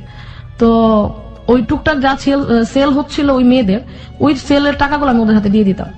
আর আমার যে হ্যান্ডমেড পেপারের কার্ড, ওইটা আমি এমনি শখের বসে তৈরি করেছি, যে দেখি যদি হ্যান্ডমেড পেপার চলে তাহলে এটা তো কাজের কষ্ট নাই, এটা হচ্ছে মাথা খাটাও আর হচ্ছে তৈরি করো। মাকে বললাম মা আমি তো একটা অর্ডার পেয়েছি, তুই কবে দিলি প্রোডাক্ট? আচ্ছা মা কবে দিয়েছিল জানার দরকার নাই, চলো আমরা একটা তৈরি করি, 4000 পিসের কার্ডের অর্ডার দিতে হবে 7 দিনে। 4000 পিস? তখন আমার মায়ের ওয়ার্কার এই কাজ জানে না, আম্মু জানে, টুকটাক আমি করি। তখন আম্মু বললো যে এটা তো তোমার সময় দিতে হবে। তখন আমি বললাম যে হ্যাঁ আমি সময় দিব। 4000 পিসের কার্ডের অর্ডার, পার পিস কার্ড ছিল 22 টাকা করে। ঠিক আছে, 22 টাকা থেকে আবার 4 টাকা আমার ওই লোককে দিত, তো সুজন ভাইকে। ওকে। আর যে 18 টাকা ওইটা থাকতো আমার গাইডে, ওইখান থেকে আবার ওই যে কাগজ কিনতে হবে, ম্যাটেরিয়ালস গুলা কিনতে হবে, তারপরে ওয়ার্কার যারা আছে তাদের দিতে হবে। কাজের ওয়ার্কার ছিল না, কারণ ওরা এই কাজটা বুঝতো না। তার মানে আপনি আর আপনার মা? আমি আর আমার মা। My goodness. ওকে। কার্ড কেটে আনছি, কাগজ ফকিরাপুর ঘুরে ঘুরে, অনেক জায়গায় ঘুরে ঘুরে, ভাই একটু কেটে দেন না, আমাদের এত কম কাজ আমরা করি না। 4000 পিস আমার কাছে অনেক, কিন্তু ওদের কাছে 4000 পিস কোনো বিষয় না। আমরা এত কম কাজ করি না, যে ভাই প্লিজ আমার একটু কাজটা করে দেন, আমি তো স্কুলে পড়ি, আমার যে কাজটা করে আমার খুব উপকার হয়। তখন অনেক ধরে টরে অনেক রিকোয়েস্ট করে কাজটা করে এনে দিলাম। তারপর ওইখানে একটা বাইন্ডার ছিল যে হচ্ছে মানে কাটিং ঘরে কাজ করতো, শহীদ, উনি আমাকে খুব হেল্প করলো। তারপর করে দিলাম, ওই আমি বাসায় না জানিয়ে বাইরে চলে যেতাম। ফকিরাপুর যদি কখনো বাসায় জানে, বাসায় যে ফকিরাপুর গেছি, তাহলে খবর আছে। এখান থেকে এখানে গেলে বলতে হয় স্কুলে যাই, কোচিং এ যাই, এটা বলে বলে দূরে দূরে চলে যেতাম। জি, আপনি এই কাজগুলো করতেন? হ্যাঁ। তো দেখা যেত যে তারপরে কেটে আমার মাকে দিলাম, মা বললো যে তুমি কাঠ ভাঁজ করো, আমি কাজ করতেছি। তখন মা রাতে বসতো, সব কাজ শেষ করে, ওয়ার্কারের কাজ, ঘরের কাজ, সংসার কাজ, মাকে দেখে শিখা, যেটা আমাদের যত্ন, ওয়ার্কার, নিজের সংসার, রান্না বান্না সব কাজ শেষ করে মা রাতে 12টার দিকে আমার কাজ করতে বসতো, ভোর পর্যন্ত কাজ করতো। আমি 2টা পর্যন্ত কাজ করে দেখতাম আমি ঝুমতেছি, ঘুমায় যাবো, মা বলতো তুই গিয়ে ঘুমা, আমি কাজটা করতেছি। এরকম করতে করতে যখন 4 রাত পরে আমার মা হচ্ছে বললো যে কালকে শিপমেন্ট, তো মা বলছে তুই যে ঘুমা, আমি কাজ করতেছি। প্রতিদিনকার মতো আজকেও কথা, আমি গিয়ে ঘুমাইলাম, মানে ঘুমাইলাম বেসিক্যালি আমার বড় 2 ঘন্টা ঘুমা, 2টা থেকে ঘুমাই ঠিকই, সকাল 9টায় উঠছি, কিন্তু আমার মা কিন্তু তখনও ঘুমায় নাই, কখনো কাজ করেই যাচ্ছে। আর করেই যাচ্ছে। আমাকে ডাক দেয় না, কারণ ওই যে আমার ডেলিভারি, আমি আগের দিন সারাদিন পরিশ্রম করছি, কাটানে দৌড়াদৌড়ি করছি, কাজ করেছি, এবং ওয়ার্কারদের কাজ শিখে গেছি। তো মা বলো যত সারাদিন খাটাখাটি করছে ওরা না ডাক দিও, ঘুমাইলে সকালবেলা হয়তো কাজটার সাপোর্ট দ্বিগুণ পাবো। তখন মা আমাকে কাজটা করে দিল। আমি সকাল উঠে দেখি আমার আম্মুর আঙ্গুল ফুলে গেছে কেচি দিয়ে কাটতে কাটতে। তো মানে আম্মুর এই যে সাপোর্ট, এটা হচ্ছে খুবই বিশাল পাওনা আমার কাছে। আম্মু দেখলাম যে আম্মু করতেছে, করতে করতে বললো যে তুমি এখন এটা পেস্টিং না, আমি একটু গিয়ে ঘুমাই, কারণ আমি একটু কাজ করতে হবে। তখন আমার চিন্তা হচ্ছে আমি ডেলিভারি দিব বিকাল 5টায়, এর আগে পর্যন্ত আমার মা ঘুমাক, আমি এবার করি। তো মা দেখলাম অনেক কাজ জমা ফেলছে, প্রায় কাজ শেষ, আম্মুর কাজ শেষ হয়ে আম্মু শুয়ে পড়ছে। তো মাকে ঘুমাই, আমি কাজ টাজ করলাম, ডেলিভারি সব রেডি করলাম, এবং 4টার মধ্যে আমি আমার কাজ শেষ করলাম, করে আমি প্রোডাক্ট নিয়ে চলে গেলাম। আম্মু বলতেছে যে টাকা কি আজকে দিবে? আমি বলছি মা খাটাইছি তো অনেক টাকা, দেখি আজকে দেয় কিনা। তখন উনি ওদিন টাকা দেয়নি, কারণ ওই পেমেন্টটা উনি দিন পায়নি। আচ্ছা। তারপরের দিন বললো পেমেন্টটা নিয়ে যেয়ে এসে, অনেক কষ্টের টাকা, 3 ঘন্টা বসেছিলাম টাকার জন্য, তাও ওই লোক আসেনি, প্রোডাক্ট নিয়ে গেছে, বলছে টাকা কালকে দিব, বায়ের উপরে কিছু বলার নাই। তো উনি আসলো, পরে টাকা দিল পরের দিন সকালে। পরের দিন আমি আবার ভোরে, মানে সকাল 10টায় মার্কেট খুলে, আমি 9:30 মার্কেটের সামনে দাঁড়ায় আছে, মার্কেট কেচি গেট বন্ধ, এখনো কোনো দোকানপাট খুলে নাই। আমার তো টাকাটা খুব বেশি দরকার, কারণ এটার প্রতি আমার মার যে কষ্ট, ওনাকে কিছু দিতে হবে। আমি এক জায়গা থেকে টাকাটা, একজন থেকে টাকাটা নিয়ে কাজটা করছি, ওনাকে কিছু টাকা ফেরত দিতে হবে। আলটিমেটলি আমার হাতে কিছু নাই, আমি কষ্ট করছি আমার মায়ের জন্য, আমি কষ্ট করছি আমার ক্যারিয়ারের জন্য, আমার হাতে কিছু রাখা দরকার নেই, কিন্তু কিছু একটা পুঁজি লাগবে যাতে পরবর্তীতে আমি আবার কাজ করতে পারি।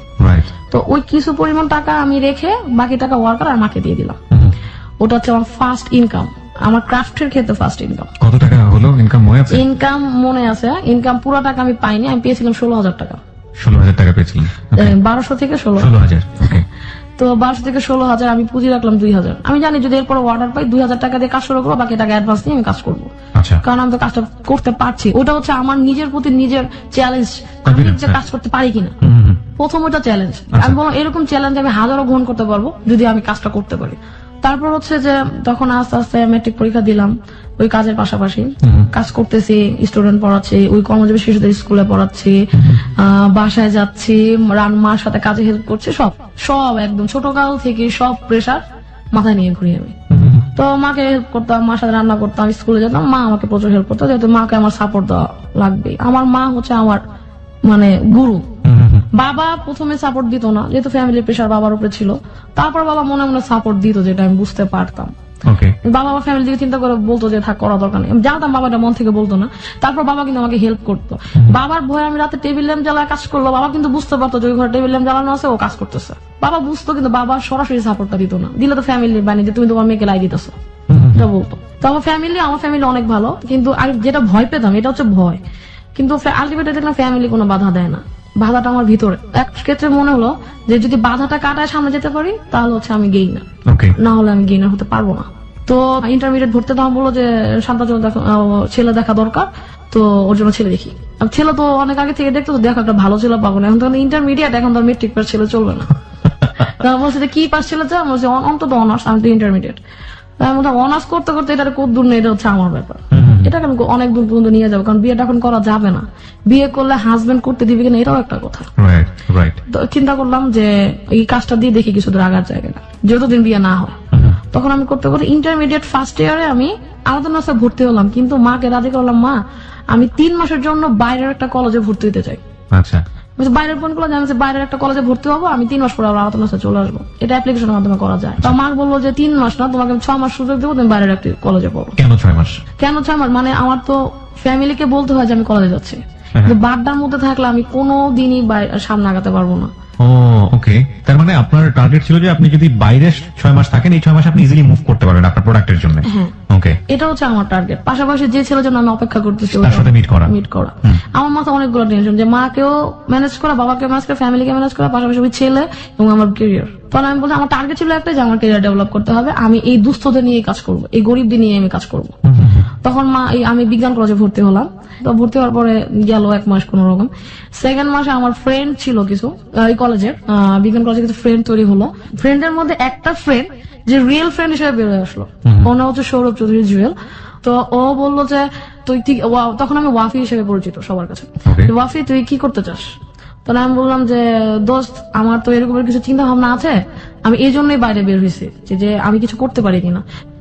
বাসায় যেতাম, কলেজ শেষ করে বাসায় যেতাম, কিন্তু ওইটুক সময় আমার কাজটা করা লাগতো, পড়াশোনার পাশাপাশি কাজ। তখন আমার ফ্রেন্ড বললো যে তুই আজ যেদিন একটা জায়গায় প্রোডাক্ট দিতেছিস, দোস্ত আমি আরেক জায়গায় যাবো, কিন্তু ওই জায়গায় কেউ ওকে সাথে নিয়ে যেতে হবে। তখন বলছে আমি তোর সাপোর্ট দিব। তখন ও বললো যে চল যাই। তখন আমি প্রোডাক্ট নিয়ে আসলাম, আমার প্রোডাক্ট নিয়ে আমি ওই জায়গায় গেলাম। কোথায় সেটা? সেটা হচ্ছে আজিজি নিচতলা একটা দোকান। এটা হচ্ছে তখন প্রথম ক্রাফট আইটেম ওরা তৈরি করে। আচ্ছা, একদম পুরো দোকানটা কোনো কাপড় চোপড় না, শুধু ক্রাফট আইটেম। ওকে, তো ওখানে গেলাম। ওখানে যাওয়ার পর ওরা আমাকে অর্ডার দিল যে আপনার কাজ পছন্দ, আমি এই ধরনের কাজ চাচ্ছি, আপনি আমাকে কাজ দেন। তখন আপনি হাতে কি কাজ করেন? শুধু কার্ডই তৈরি করেন? আমি তখন হ্যান্ডমেড পেপারের কার্ড তৈরি করি এবং একটা অ্যালবাম তৈরি করে ফার্স্ট ওই যে দোকানে আমি যাই আদিজে, ওই দোকানে নিয়ে যাই অ্যালবাম। মানে আপনি এটা নিজে থেকে তৈরি করলেন? নিজে থেকে ক্রিয়েট করে তৈরি করলাম, যে দেখি মানে সবাই তো ছবির অ্যালবাম বানায়, আমি একটা বানাই। কি দিয়ে আপনি ছবির অ্যালবাম বানালেন? ছবির অ্যালবাম হ্যান্ডমেড পেপারের কাগজ দিয়ে। হ্যান্ডমেড পেপারটা কোথা থেকে আসে? হ্যান্ডমেড পেপারটা আমি তখন কিনে আনতাম, সোর্স নামে একটা জায়গা আছে, সোর্স আসাদ গেটে। এগুলো তো আপনি তখন কোথাও শিখেন? নিজের আইডিয়া, নিজের ক্রিয়েটিভিটি দিয়ে? ওই যে আমার ইচ্ছা কিছু একটা করবো জীবনে। ওকে, প্রিয় শ্রোতা, আমরা এই জায়গাটায় ছোট্ট একটা বিরতি নিতে চাই এবং আপনাদেরকে বিশেষ কিছু ছবি আমরা দেখাতে চাই। যে সময়কার গল্প উনি বলছেন, উনি তখন ইন্টারমিডিয়েটে পড়েন, ক্লাস 9 থেকে শুরু করেছেন। নিজস্ব কিছু চিন্তা ভাবনা দিয়ে উনি হ্যান্ডমেড কিছু প্রোডাক্ট তৈরি করছেন, নিজের ক্যারিয়ার তৈরি করার জন্য, প্লাস ফ্যামিলিকে কন্ট্রিবিউট করার জন্য এবং একই সাথে নিজেকে ব্যস্ত রাখার জন্য। সেই সময়কার কিছু প্রোডাক্টের ছবি আমরা আমাদের ফেসবুকে দিয়ে দিচ্ছি। আপনারা যদি দেখতে চান, যেগুলো সম্পূর্ণই তার নিজস্ব ক্রিয়েশন, আপনারা এসে দেখতে পারেন। এবং এগুলো সেল হতো, এগুলো তার ক্যারিয়ারের বিল্ড আপ হওয়ার একেবারে ইনিশিয়াল স্টেজের কাজ, এবং এগুলো পরবর্তীতে তাকে কোথায় নিয়ে গেছে সেই গল্পে আমরা আসবো। কি হলো? ওই দোকানে গেলে প্রোডাক্ট নিলাম এবং কিছু অর্ডার আসলো। আচ্ছা, এবং আমার ফ্রেন্ড মানে আজ যে খুব যাওয়া ছিল, ওই দোকানের অ্যাড্রেসটা আমাকে বলে যে ওর মাধ্যমে এই প্রোডাক্টের অর্ডারটা পাওয়া। তারপর হচ্ছে যে অর্ডার পেলাম, এবং আমার ফ্রেন্ড তখন ও বেস্ট ফ্রেন্ড হয়ে গেলাম। যে আমার কোনো ফ্রেন্ড নাই, ওই যে ভাইয়াদের সাথে খেলা করি, ফ্রেন্ড হয় নাই এই কারণে যে আমি ফ্রেন্ডদের সাথে আড্ডা দেওয়ার সময় নেই, সবসময় কাজ নিয়ে থাকতাম, সবসময় কাজ এবং সবসময় বিজি থাকতাম। তো ওই ফ্রেন্ড আমাকে বলতো যে তুই বিজি থাক, আমিও ব্যস্ত মানুষই কিন্তু অ্যাকচুয়ালি মিলে ভালো সম্পর্ক তৈরি হয়। তখন আমার ওই ছেলের সাথে দেখা, আবার ওই যে আমি খুঁজে বের করলাম আমার ফ্রেন্ডকে নিয়ে, তখন স্কুলের ফ্রেন্ডকে নিয়ে খুঁজে বের করছি, নাসরিন নামে একটা ফ্রেন্ড আমার, ওকে নিয়ে খুঁজে বের করার পরে তখন জুয়েলের সাথে আমার সম্পর্ক ভালো অনেক। তো আমি ছেলেকে খুঁজে বের করার পরে বললো যে তোমার সাথে আমার রিলেশন রাখা সম্ভব না, তারপর আমি তোমার সাথে যোগাযোগ করবো। আচ্ছা, ওই ছেলেটা বললো? এই ছেলেটা আমাকে বললো, আমার যে ফার্স্ট লাভ। তখন আমি বললাম যে তাহলেও গেছে, মানে হয়তো ওর সাথে আমার বিয়েটা হবে না। তখন আমি বিয়ের চিন্তা পরে, আর ওর রিলেশনটাও যদি থাকতো তাহলে আমি বিয়ে পর্যন্ত নিয়ে যেতে পারতাম বিষয়টা। তখন আমার ওই ছেলে আমার সাথে যোগাযোগ রাখেনি, কিন্তু ও ঠিকই খবর নিতে আমি কার সাথে মিশতেছি, কোথায় যাইতেছি। তখন ওর ভিতরে একটা সন্দেহ তৈরি হলো ওই ছেলেটার মধ্যে। হ্যাঁ, জুয়েলের সাথে কেন মিশে? হ্যাঁ, আমার কথা হচ্ছে ওর রিয়েল ফ্রেন্ড। আমার ফ্রেন্ডের ব্যাপারে যদি কেউ নোংরামি চিন্তা করে তাহলে তো হবে না, সবাই তো নোংরা হয় না। ও আমাকে সরাসরি ফোন দিল একদিন, তখন বললো যে শান্তা তোমার সাথে যে ছেলের সাথে মিশো, ছেলেটা কে? বলছে আপনি কে? আমি ফোনের গলা শুনে বুঝতে পারছি যেহেতু আমার সাথে রিলেশন ব্রেকআপ করে দিছে, তারপর আবার কেন ফোন দেয়? তখন বলছে আপনি কে? বলছে আমি পারভেজ। আপনি কেন আমাকে ফোন দেয়? আপনার সাথে আমার রিলেশন নাই, এতদিন রিলেশন রাখার পর, এতদিন অপেক্ষা করার পর আপনার আমার প্রতি কোনো ফিলিংস তৈরি হয় না, তো আপনি আমার সাথে কেন ফোন দিচ্ছেন? আর ও হচ্ছে আমার ফ্রেন্ডকে নিয়ে নোংরা চিন্তা করবেন না প্লিজ। তখন ও বললো যে না তুমি সাথে মিশবা না। আমি বলছি কেন? আপনি আমার পার্সোনাল ভাবে ইন্টারফেয়ার করার কে? অনেক আগে এটা ক্লোজ হয়ে গেছে। মানে আমি কষ্টে নিয়ে বলতেছিলাম বিষয়টা, যে যে আমার কোনো খোঁজ খবর রাখতে চায় না সেখানে আমার কাছে ফেরত আসলো। তখন বলতেছে যে আমি তোমার কাছে তো বলছি ফেরত আসবো, আমি বলছি, তখন তো আমার নাও সময় থাকতে পারে আপনার দিকে তাকানো। তো ওকে বললাম যে আপনি আমার এই ব্যাপারে ইন্টারফেয়ার করেন না, আমার অনেক ফ্রেন্ড আছে, যদি সন্দেহ করেন আপনার সন্দেহ কিছু আমার কিছু যায় আসে না। তখন বলতেছে যে না তুমি ফ্রেন্ডের সাথে যোগাযোগ করবো না। তখন আমার কিছু আমি এমনি অনেক বিপদের মুখে আছে, তারপর আরে বিপদ আরম্ভ করছে, সবসময় আমাকে ফলো করতো। দেখলাম যে আমাকে ফলো করতেছে, ফলো করার পর ফ্রেন্ডে বললাম যে দোস্ত আমি আপাতত আমার তোর সাথে যতটুকু কাজ করার এগুলো আমি আমার আলোচনা আছে স্কুল এন্ড কলেজ, যেটা আমি যেখানে শুরু করছি ওখানে গিয়ে করবো। তখন আমার ফ্রেন্ডের সাথে আড্ডা, তখন আমি আড্ডাটার মজা পাই যে আড্ডা আসলে কি, একটা মানুষের মগজকে স্বস্তি দেওয়ার জন্য আড্ডা অনেক বেশি প্রয়োজন। তখন আমি আড্ডা এত বেশি তখন মিস করতাম ওদের, যে বেসিক্যালি লাইফটা আমার ওইখানে বিজ্ঞান কলেজ ওইটাই আমি মানি যেটা। আর বাড্ডা আলোচনা আছে, আমি কলেজে ঠিকই পড়াশোনা করতাম কিন্তু আড্ডাটা ওইখানে গিয়ে মারা হতো। দেখা যায় যে ফ্রেন্ড জুয়েল বলছে তুই আয়, তখন ওর মাধ্যমে কিছু প্রোডাক্ট দিই, ওই যে দোকানে আমি প্রোডাক্ট নিই 30,000 টাকার অর্ডার পেলাম। তখন কি আপনি নিজে করতেন নাকি কিছু লোকজন নিয়ে গেছেন? তখন আমি আমার মায়ের পাশে মাকে বললাম যে মা যেহেতু এখন 30,000 টাকার অর্ডার, আমার লোক লাগবে অন্তত 2 জন। সাথে সাথে আমার ভাই বললো যাবো তোর লোক এখন টাকা দেওয়ার সময় আসে নাই, ওয়ার্কার পালার সময় এখন আসে না, আমি তোর সাথে কাজ করবো। আমার ছোট ভাই আমাকে সাপোর্ট দিল এবং ও দেখলাম ওর ফ্রেন্ড নিয়ে আমার সাথে কাজ করলো। এবং আমার যে ওয়ার্কার যারা কাজ করতে, যাদেরকে আমি কাজ শিখিয়েছি 6 জন, ওই 6 জনকে কাজ শিখেছে, ওরা বললো যে তুমি আমরা পারি না, তুমি শিখাই দিবা। এখন তো এত আস্তে আস্তে ওয়ার্ডার বড় দিকে যেতেছে, তুমি এখন যদি আমার না শিখাও তাহলে তুমি এত কাজ কিভাবে দিবা।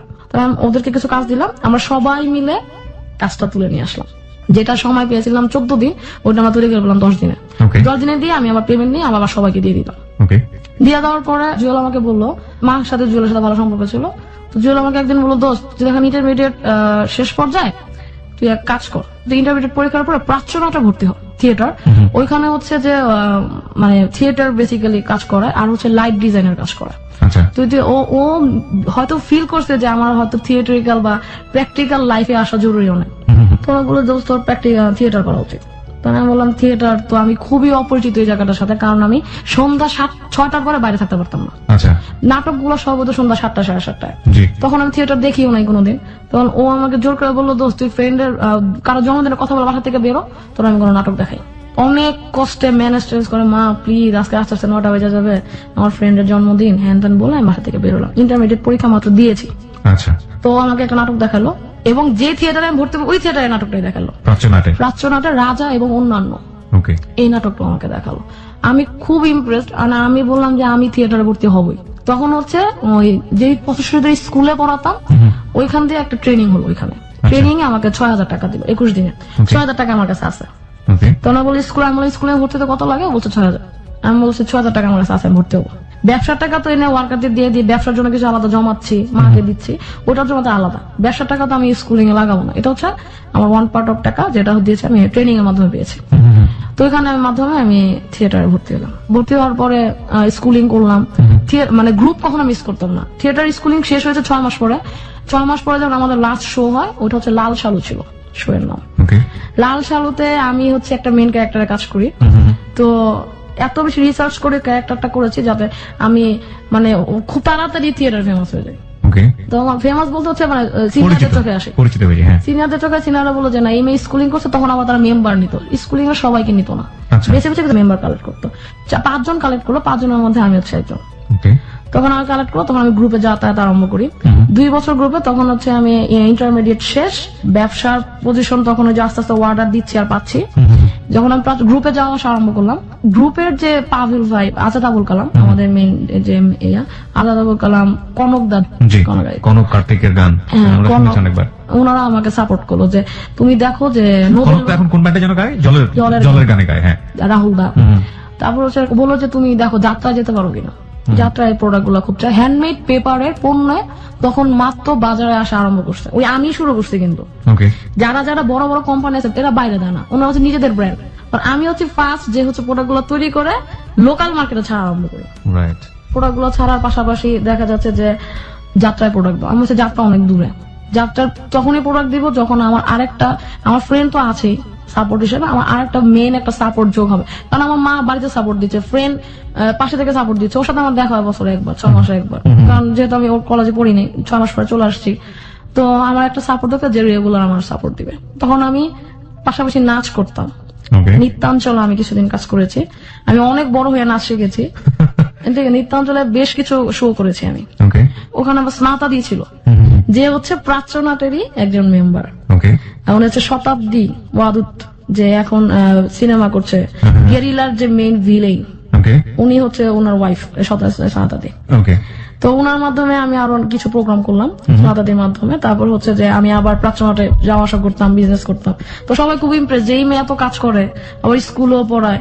সবচেয়ে মজার ব্যাপার হচ্ছে যে আমার কাছে ভাড়া থাকতো না আসার, প্রাচ্যনাট ছিল মগবাজার দিল রোড থেকে বাড্ডা পর্যন্ত হেঁটে যেতাম। তখন আমি পড়ি হচ্ছে অনার্স সেকেন্ড ইয়ার। আমি পড়তাম মার্কেটিং আমার মোটেই মন বসতো না, কারণ আমি তো ক্রাফট সেক্টরে। মার্কেটিং এর পরীক্ষা এটাও বল, ইন্টারমিডিয়েট পাশ করার পরে যখন আমি চারুকলা ভর্তি হতে চাইলাম ফ্যামিলি থেকে, আমার ফ্যামিলি আমার সম্মুখীন বাধা দিল যে প্রাচ্যনাটে ভর্তি ছিল। আমি ফ্যামিলিকে জানাইনি, আজ অব্দি ফ্যামিলি জানা যে আমি থিয়েটারে কাজ করি। ওকে বাসা থেকে বললো যে চারুকলা ভর্তি হতে পারবে না, চারুকলা যারা পড়া সব গাঁদা খায়। তো বলতেছে যে গাঁদা খায়, সিগারেট খায়, খারাপ হয়ে যাবে, হেন বাদানো। চারুকলা যারা শুনছেন তারা মাইন্ড করবেন না প্লিজ। আপনারা নিজেরাও জানেন এই ধরনের কথাবার্তা প্রচলিত আছে, but that is not true. সাধারণ মানুষের মনে হতেই পারে এরকম। কারণ আমি বলতেছে যাই করুক আমি চারুকলা ভর্তি হবো। ছোট ভাইয়ের কাছে টাকা চাইলাম যে ভাইয়া আমার কিছু টাকা দেবো, আমি একটা ফর্ম কিনে আমি চারুকলা ভর্তি হবো। ভাই বলছে আমি তোরা সম্পূর্ণ সাপোর্ট দিই, তুই ফ্যামিলির কথা শুনিস না, তোরা আমি সাপোর্ট দিব, তুই চারুকলা ভর্তি হবো। কিন্তু আনফর্চুনেটলি আমি কোচিং করতে পারিনি, কোচিং এ টাকা লাগে। তখনকার সময় 5,000 টাকা লাগতো কোচিং এ ভর্তি হইতে, এত টাকা তো তখন আমার কাছে নাই। হ্যাঁ, ব্যবসা করতাম টুকটাক, তো নিজের ক্যারিয়ার ডেভেলপ করার জন্য নিজের হাতে 1 টাকাও থাকতো না। তো এটা তো শখ ছিল তখন। তখন ভাই আমাকে টাকা দিল, ভাই বলছে 5,000 টাকা সাপোর্ট তো তোরা আমি দিতে পারবো না, তোরা আমি ফর্ম কিনা টাকা দিতে পারি। তখন আমি চারুকলায় স্কুলিং করতে পারি নাই, যার কারণে আমি চারুকলায় আর ভর্তি হতে পারিনি। আনফরচুনেটলি আমার মেডিকেল এই যে মার্কেটিং এ ভর্তি হলেন। মার্কেটিং আমি বুঝি না, আমি বুঝি ডিজাইন, আমার মাথার উপরে যেত মার্কেটিং এর সব সাবজেক্ট গুলো। তখন আমি ওরা কোচিং করতাম, আমি কোচিং যেতাম না। তুই কোচিং না করলে পাস করবি কেমন? আমি দেখিস আমি চারুকলায় ভর্তি হলাম, তোরা দেখিস। মার্কেটিং এ কোথায় পড়া শুরু করলেন? আমি মার্কেটিং এর সিদ্ধেশ্বরী যে ডিগ্রি কলেজ। ওকে তখন ওই জায়গায় টাকাটাও বেশি লাগতো, ওই যে আবার নিজের টাকা থেকে নিজের পড়ালেখারই করতে হতো। নানা ভাই মাঝে মাঝে দিত, মা মাঝে মাঝে দিত, কারণ সবাই তোমার পড়ালেখার বিপক্ষে। রাইট, যখনই পারে ধরে বিয়ে দিয়ে দেয়। হ্যাঁ, পারলে তো ওই সময় বিয়ে দেয়। ওই যে আমার বলতেছে যে তুই বললি ইন্টারমিডিয়েটের পর বিয়ে করবি, তো অনেক ছেলেই তো দেখো না, বিয়ে করবো কি আমি। তখন আমার ক্যারিয়ার, একটাই চিন্তা, ক্যারিয়ার যে হচ্ছে আমাকে দুঃখ দিছে, কষ্ট দিছে, তার কাছে আমি ফেরত যাবো না, আমার ক্যারিয়ার নিয়ে আমি আগাই। তো প্রাচ্যনাটে ভর্তি মানে আমার রান করতে থাকি, টুকটাক কাজগুলো করতে থাকি। এরপর আমার পরের একটা ব্যাচ আসে, তো ওই ব্যাচটাকে নিয়ে আমরা কাজ করতাম, র্যাক দিতাম। হ্যাঁ, তোমরা নতুন আসছো না, এটা ঝাড়ো দাও, এটা করো, এটা করো। তো আমি এটা করতাম না, আমি হচ্ছে ডিফারেন্ট, মানে আমারও কাজ তো করতেই হবে। জি, গ্রুপে আসলে কাজ করতে হবে। গ্রুপ মানেই হচ্ছে একটা কাজের জায়গা, এই জায়গায় আজাইরা সময় দেওয়ার সময় নেই। আর আমার আজাইরা সময় দেওয়ার সময় না মানে হচ্ছে আমার যেইভাবে হোক রাত 8টা থেকে 8:30টার মধ্যে বাসায় থাকতে হবে। আমি যাই তারা হুড়া করে, আমি গ্রুপে খুব ফেমাস হবো যে ওয়াফি আসলে চা খাওয়া যাবে, ওকে ওয়াফি আসলে এই কাজটা খুব তাড়াতাড়ি হবে, ওয়াফি আসলে মাস্ক বানাতাম মুখোশের গ্রুপে, ওয়াফি আসলে এই মাছটা তাড়াতাড়ি হয়ে যাবে, কারণ ও কাজ জানে। ওকে আমার পরের ব্যাচের একটা ছেলে আসলো, রাজেশ, ও আমার অনেক বড় সিনিয়র। তো ও বললো যে তুই কি কি কাজ করিস আমার বল, তোর সাথে আমি কাজ করি। ডিফারেন্ট দেখলাম, সবচেয়ে ছেলেটা ডিফারেন্ট। সে হচ্ছে সবাই বললো যে রাজেশ আমার একটু খাও, নিজের টাকা পকেট থেকে টাকা দিয়ে সে খাওয়া আরম্ভ করেছে, যেহেতু তার পড়ালেখা শেষে একটা বিজনেস করতেছে, সে সবাই খাওয়ানো আরম্ভ করে। আমার খুব রাগ লাগতো যে ওরা যদি খায় তো নিজের টাকা দিয়ে খাবে, তুমি ওইটার সাথে টাকা দিতে পারো যে আমি এত টাকা দিলাম, বাকি টাকা তোমার ম্যানেজ করো, কিন্তু তুমি সবার বিল কেন দিবা? আমার তো গায়ে লাগতো, কারণ আমি তো কষ্ট করে টাকা কামাই, আমি তো জানি যে টাকাটা কত কষ্ট। তাই বলতাম তুমি কাজ করো, তুমি টাকা ওদের না খাও, একদিন হুন্ডা তেল ভরবো, আমরা 2জন মিলা পুরো ঢাকা শহর ঘুরে বলো। তখন আমার বোধ হয় তোর নিয়ে ঢাকা শহর ঘুরবো কেন? আমি কাছে আমার নিয়ে ঘুরো দরকার না, তুমি নিজে নিজে ঘুরো। তো ও আমাকে পছন্দ করা আরম্ভ করলো এই কারণে যে আমি নিজে খুব আত্মকেন্দ্রিক। রাজেশ ছেলেটার নাম? রাজেশ ছিল তো। তো ও আমার সাথে ঘুরতো, আমরা সময় পেলে বাইক উঠা ঘুরা আরম্ভ করতাম। তো ও আমার সাথে প্রথমে বলো তুই কি কি কাজ করিস আমি একটু দেখতে চাই। গ্রুপে তোর খুব প্রশংসা, তুই খুব ক্রিয়েটিভ, তুই কিসের ক্রিয়েটিভ আমি দেখতে চাই। সবসময় পৌঁছে তুই তো হিডেন ট্যালেন্ট, আয় তোর কি কি কাজ আমি দেখি। তা দেখি আমার দোকানে তোর কিছু কাজ উঠানো যায় কিনা। ও ছেলের ব্যবসা ছিল? হ্যাঁ, ওনার ব্যবসা হচ্ছে যে স্টেশনারিজ এর ব্যবসা, স্টেশনারিজ, ওকে, পাশাপাশি গিফট আইটেম। গিফট আইটেম, ওকে। তো আমি বলে আমার দোকানের প্রোডাক্ট, আমি তাহলে তো তোমার আমার প্রোডাক্ট গুলো দেখতে হবে, চলো আমি তোমার দেখাই। তো একদিন আমি ওর কাছে টাইম নিলাম যে ভাইয়া তুমি আমার সাথে আসো, আমি তোমার আমার যে জায়গাগুলো আমি সবচেয়ে মনে চিনাবো। ওকে। তো ওর যখন আমি জায়গা চিনালাম, আলটিমেটলি দেখলাম যে যে যে জায়গা নিয়ে যেতে ওই সব জায়গা ওরে চিনে ভালো। তো রাজেশ ভাই এই মেয়েটাকে এই আপুরো তো অনেক আগে থেকে চিনি, তো আপনার আপুর সাথে যোগাযোগ কিভাবে? ও বলতেছে যে আমরা একই গ্রুপে কাজ করি। তো ও আমাকে দেখে চিন্তা করতো, ও হচ্ছে খুব বড় ফ্যামিলির ছেলে, পুরান ঢাকার একদম ঢাকাইয়া। তো ও আমার এই স্ট্রাগল দেখে রীতিমতো অবাক যে একটা মেয়ে কিভাবে স্ট্রাগল করে। তখন ও বলছে তো আজ যে কোন জায়গায় তোর প্রোডাক্ট আছে, যেহেতু আমার অনেক সিনিয়র, আমি আমার তুই করে বলতাম, ভাইয়া ভাই করে বলতাম। আমি বলছি আজ যে কইকে প্রোডাক্ট আছে, চলো তোমার দেখাবো। তো আমি দেখালাম প্রোডাক্ট, ও খুব ইমপ্রেসড আমার প্রোডাক্ট দেখে যে একটা মেয়ে হইলে এরকমই হওয়া উচিত। তো বললো যে আমার অনেক পরিচিতি আছে, আজ যে তুই আরো প্রোডাক্ট দিতে পারবি ইচ্ছা করলে। আমি বললাম যে ঠিক আছে। তখন আমার ফ্রেন্ডকে একদিন ডাক দিলাম, জুয়েলকে, জুয়েল আমার মা, দুজনের সাথে ওর সাথে পরিচয় করাই দিলাম। তো আমার ফ্রেন্ড খুব পছন্দ করে, আমার ফ্রেন্ড তখন ব্যাপারটা বুঝতে পারতেছে যে ও তো ওরা তো একদিক থেকে ঘুরাই নিয়ে আসছে, ও তো আরেকদিকে এখন ওর ব্যস্ত হওয়া উচিত, যদিও ছেলেটারা পছন্দ করে বা ছেলেরা যদি কাজ পছন্দ করে বা ওরে পছন্দ করে, যাতে ওরা মিট হয় একসাথে। আপনার জুয়েল, আমার ফ্রেন্ড জুয়েল। তখন ও বললো যে ঠিক আছে তুই ওর সময় দে। তখন ও মানে ইসে বললো যে রাজেশ ভাই আপনি ওরা সময় দেন, আমি তো পারতেছি না। আমার ফ্রেন্ড তখন জাহাঙ্গীরনগরের ড্রামাটিক্সে পড়ে, তো জাহাঙ্গীরনগর থেকে এসে আমার সময় দিতে পারতো না। আর আমার কোনো ফ্রেন্ড নাই যাকে নিয়ে আমি বিভিন্ন জায়গায় মুভ করবো। মেয়েদের একা চলা খুব রিস্কি। তো মা বললো যে ঠিক আছে রাজেশ, তুমি ওরা নিয়ে একটু কাজ করো, ও তো আমার মেয়েটা অনেক কষ্ট করতেছে, পাশাপাশি বিয়ে হয়ে যেতে পারে যে কোনো সময়। ও বললো যে আন্টি এখন কি বিয়ে দিবেন, বিয়েরও পরে দেন, ও কাজ করতে কাজটা করতে দেন। তখন মানে আমি বুঝতে পারলাম যে হয়তো আমার পছন্দ করতেছে, কিন্তু আমি কেউ করে বলতাম না। মানে বিষয়টা হচ্ছে একটা ফ্যামিলির অনুযায়ী যে বিয়েটা আমি করবো, ওই ছেলেটা আমার মন মতো হবে না, কিন্তু এই ছেলেটা পারফেক্ট। তো ও বললো যে তুই আমার বিজনেস দেখতে একদিন। আমি বলছি যে না, তুমি বিজনেস দেখে কি হবে, তুমি যদি পারো আমার প্রোডাক্ট গুলো তোমার দোকানে উঠাই। তখন ও আমাকে একটা সাপোর্ট হিসাবে কাজ করতো, ও বিভিন্ন জায়গায় আমার সাথে যেত, ওর পরিচয় দেখলাম 2 টাকা কাগজের দাম কমে যেত, মানে এরকম একটা। আমি বলছি 2 টাকা যদি পার পিস কাগজে কমে, তাহলে তো 10 টাকা কাগজে তো অনেক টাকা কমে যায়, তুমি আমার সাথে চলো। তখন ওর মাধ্যমে কিছু কিছু জায়গায় আমি যাই, ওর খুব পরিচিত। তো যেদিন ও বলতেছে একদিন তুই আমার দোকানে, ওই দিন আমার বাসায় একটা ছেলে মানে দেখতে আসে, এবং ওই দিনই আমার মানে বিয়ে দিয়ে দেবে, কাবিন হয়ে যাবে এমন একটা ব্যাপার। তখন আমি বলছি যে আমি আজকে ভাগলেই তো দেখতে পারবো না, আমার তো কিছু জানাই না, আমি জানি না বিষয়টা, আমি জানি কিন্তু আমি বলবো যে আমি জানি না। তখন আমি বাসা থেকে বের হয়ে গেলাম, আমার খুব মন টন খারাপ। আমি গেলাম ওর দোকানে, লক্ষ্মীবাজার, খুঁজতে লোকাল বাসে উঠলাম, লোকাল বাসে উঠে যাইতে ততক্ষণ লাগে। তো গিয়ে নামলাম, হাঁটতে হাঁটতে দোকানে গেলাম, গিয়ে বলে দেখ এটা আমার বিজনেস। এখন আমি বুঝলাম না যে ওর বিজনেস আমার কেন দেখাইতেছে। তখনও কিন্তু আমরা দুজনকে পছন্দ করি, কিন্তু কেউ কেউ বলি না, কারণ আমার ভিতরে একটা ভয়, যদি এটাও যদি হয়ে যায়। আর ও বলতেছে যে ও তখন একটা মেয়ের সাথে অ্যাফেয়ার করতো, 10 বছর অ্যাফেয়ার ছিল। ওই মেয়েটা প্রচন্ড পরিমাণ বিরক্ত করতো ওরা, মানে বাসায় এসে বসে থাকতো, কোনো ফ্যামিলি নেই, কিছু নাই, মানে আয়সার সবসময় মানে ঘুমের ওষুধ খেয়ে ফেলতো, এই মানে সিনক্রেট করতো। তো বলছে যে বিয়ে অর্ডার করবে, এটা আমি বুঝে ফেলছি। তো একদিন গ্রুপে যখন ওই মেয়েটা আসে, তখন বলছে দেখ, সবাই বলছে দেখ মিসেস রাজেশ আসছে। আমি তখন রাখলো, তুই জানো যে মিসেস রাজেশ, তুই জানো যে রাজেশ ভাইয়ের বউ হইব। তখন আমার ফ্রেন্ডরা বললো, মানে গ্রুপের ফ্রেন্ডরা, তুই খেয়া পোস কেন, তুই কি রাজেশ পছন্দ করিস? আমি বলছি না, পছন্দ করি না, মিসেস রাজেশ বলবি কেন? তখন ও বলতেছে যে না আচ্ছা ঠিক আছে বলবো না। তারপর ওই ছেলে বললো যে দেখ আমার বিজনেসটা দেখছিস? হ্যাঁ দেখছি। তাহলে এক কাজ কর, আরেকজনের সাথে তোর পরিচয় করে দিব। তো আর কিছু কিছু মানুষের সাথে পরিচয় করে দিল, আমার ওর বাসায় নিয়ে গেল আমাকে, মানে দেখালো আমাকে, দেখায় বললো যে মেয়েটা কেমন। আর পাশের রুমে নিয়ে গিয়ে বলছে যে মেয়েটা ভালো, তবে জিন্সের প্যান্ট পরে তো কেমন কেমন। আমি তো প্যান্ট পরে ঘুরাঘুরি করি। বলছে যে জিন্সের প্যান্ট পরার কোনো ফ্যাক্টর না মা, এখন সবাই পরে, আমার যদি দেখো মেয়েটা কেমন ভালো। বলছে হ্যাঁ, দেখি এরকম একটা মেয়ের বিয়ে করবো। ও বললা আমি বাসায় ভাত খাই, দুপুরে কিছু খাই না, ওদের ভাত খেয়ে বেরোয় আসি। পরের দিন যেহেতু আমার বাসায় বিয়ে নিয়ে ওই ছেলেটা আমার বাসায় রয়ে যায়, বিয়ে নিয়ে খুব তোর জন্য, আমি পরের দিন সকালে ব্যাগ প্যাক করে বাসা থেকে বেরোয় যাই, রাগ করে যে আমি বিয়ে করবো না।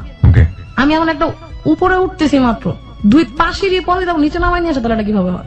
বের হয়ে গিয়ে আমি ওকে ফোন দিয়েছি, রাজেশ ভাই তুমি এদিকে আসো, আমি বাসা থেকে বের হয়ে গেছি। তখন আমি গ্রুপে পাবেল ভাইরা জানাই যে পাবেল ভাই আমরা তো বাসা থেকে বের হয়ে গেছি, আমাকে কোনো থাকার ব্যবস্থা করে দিতে পারবেন?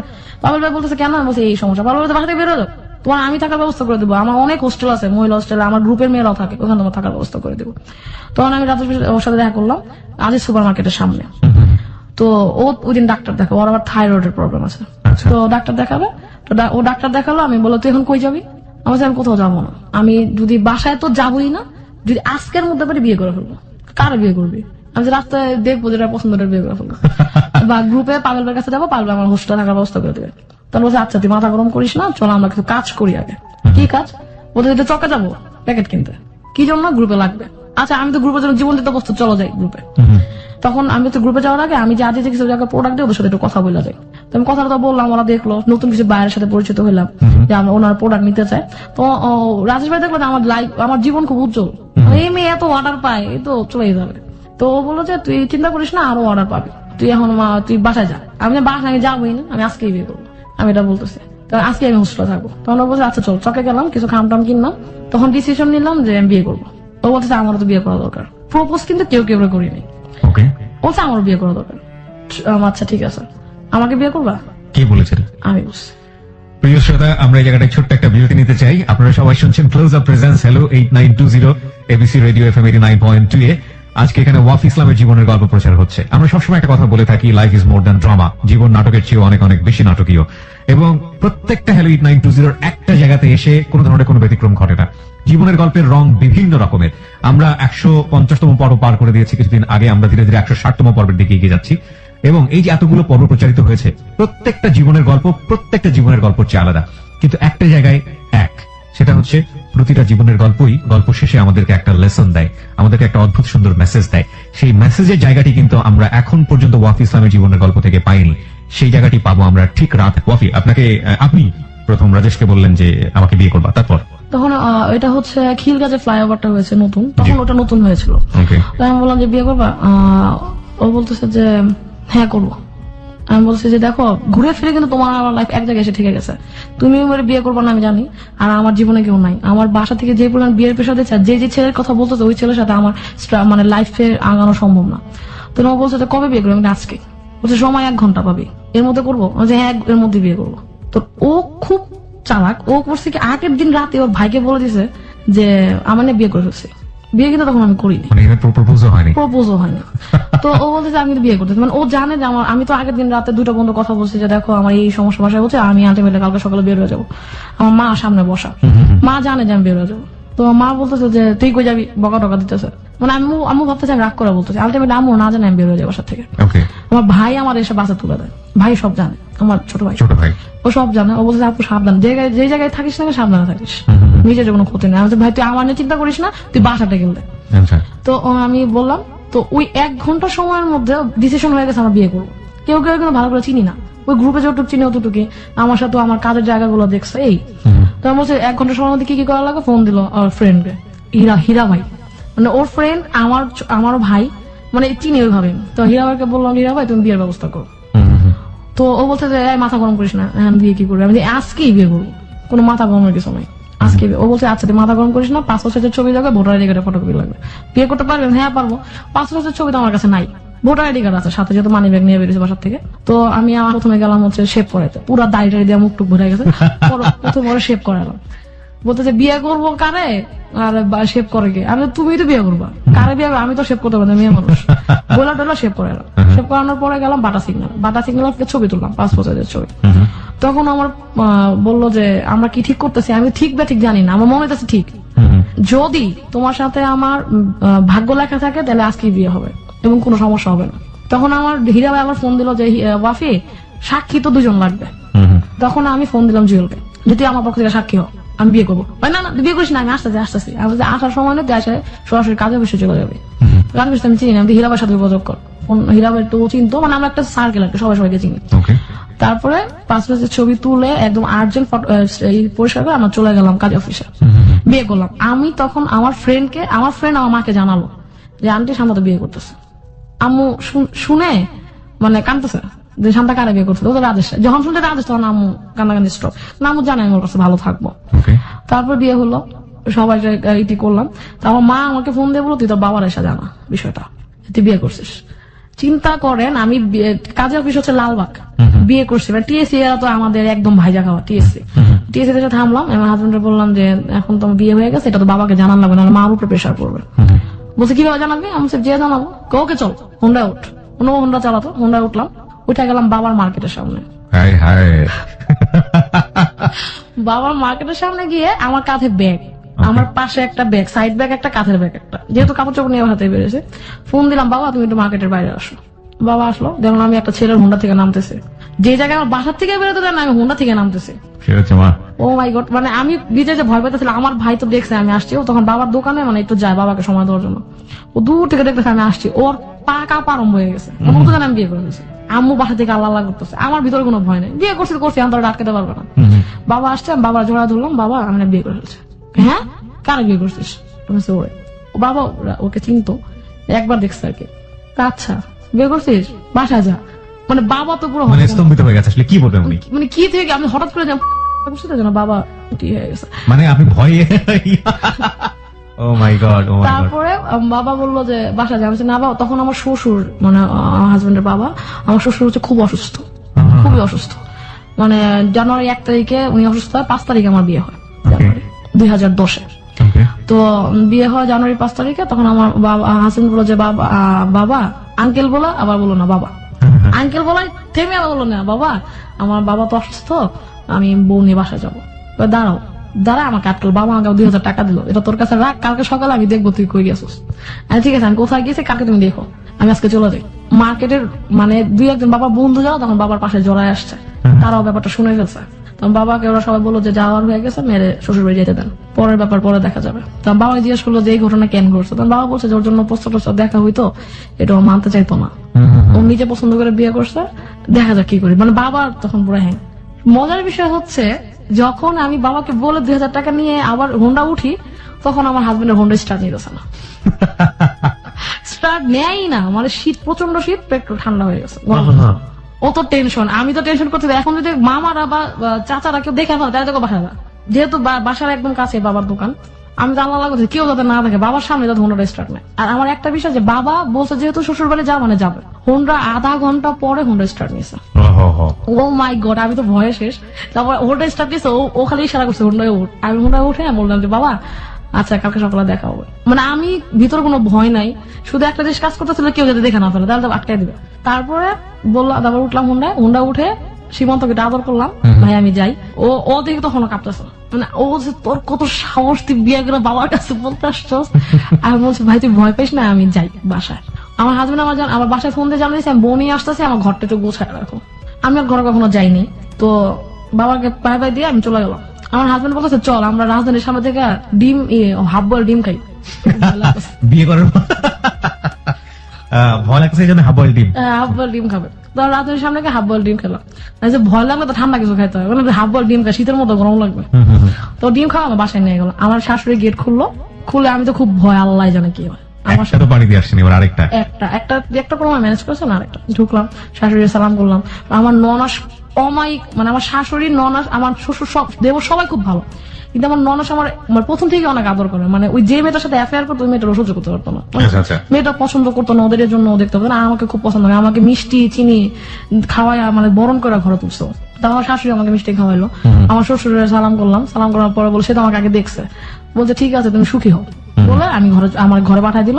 ঘরে গিয়ে তো আমি পুরো মানে হতভম্ব, এত বই মানুষের ঘরে কেমনে আসে। আমার হাজবেন্ডের পুরা ঘর বই, আর শুধু একটা বিছানা আছে, মানে একটা খাট আছে, আর আশেপাশে বই ছাড়া কিছু চোখে দেখা যায় না। খাটটা খুব পরিষ্কার, আর ও খুব যেহেতু ছেলে ব্যাচেলর, ওর জামা কাপড় সব ইস্ত্রি করা একদিকে ভাঁজ করা, অগোছালো সব একদিকে ভাঁজ করা, খুবই অগোছালো, কিন্তু সারা ঘরে বইগুলো শুধু গুছানো। মানে আমি আনুমানিক তখন ধরতে পারি ওর ঘরে 4000 বই, এত বই। মানে সে সংগঠন করে আমার অনেক আগে থেকে। তখন আমি ঘরে গেলাম, ঘরে গিয়ে আমার শাশুড়ি হীরার আংটি দিয়ে বরণ করে নিল, আমার হীরার আংটি শাড়ি টাড়ি পরা। তখন ওই সমস্যা আমার জামাই বললো কি যে আমার দেবর আসলো, বলছে আমি বিয়ের শুক্রানা নামাজ কিভাবে আদায় করা যায় সবার সামনে। আমি তো খুব লজ্জা হয়ে গেলাম যে সমস্যা বলার। খুবই ফানি ফ্যামিলি, খুবই মজার ফ্যামিলি আমার শ্বশুর বাড়ির লোকজন সবাই। তখন আমার শাশুড়ি খুব হেজিটেশন করে এইভাবে পড়তে হয়। আমার দেবর দাঁড়াও আমি বই দেখা শিখি কিভাবে পড়তে হয়। তো খুবই মজা। আমার ননাস, আমার ভাগ্নি আছে একটা, আমার ননাসের মেয়ে, আমার 2টা ননাস, বড় ননাস আমাদের বাসায় থাকে আর ছোট ননাস থাকে উত্তরা। সবাই খুব ভালো, ছোট ননাসের 2 ছেলে মেয়ে সবাই খুব ভালো, সবাই খুব মজা।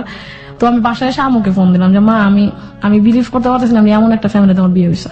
আম্মু তো কাঁদতেছে, সত্যি ওরা অনেক খুব ভালো। আমি হ্যাঁ এখন পর্যন্ত দেখছি খুব ভালো, তার মানে ভবিষ্যতে খুব ভালোই থাকবে, আমি খুব ভালো থাকবো। তারপর যাই হোক বিয়েটা হলো খুব অ্যাক্সিডেন্ট। আমার এই বিয়েটা হচ্ছে অ্যাক্সিডেন্ট ম্যারেজ, লাভ ম্যারেজ না, সেটেল ম্যারেজ না, অ্যাক্সিডেন্ট ম্যারেজ, এটাই বলি সবাইকে।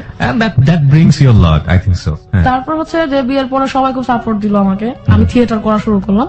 বিয়ে বাসায় জানা নেই যে আমি ব্যবসা করি। তো আমার হাজবেন্ড আমাকে বললো যে তুমি ব্যবসা করো, এটা কেউ জানার দরকার নেই, তুমি আগে থিয়েটারটা শুরু করি আমরা। ও বিয়ের পর আমার তুই করে বলো, তুমি করে বললো আমার হেজিটেশন লাগতো, তুমি আমার তুই করে বলো।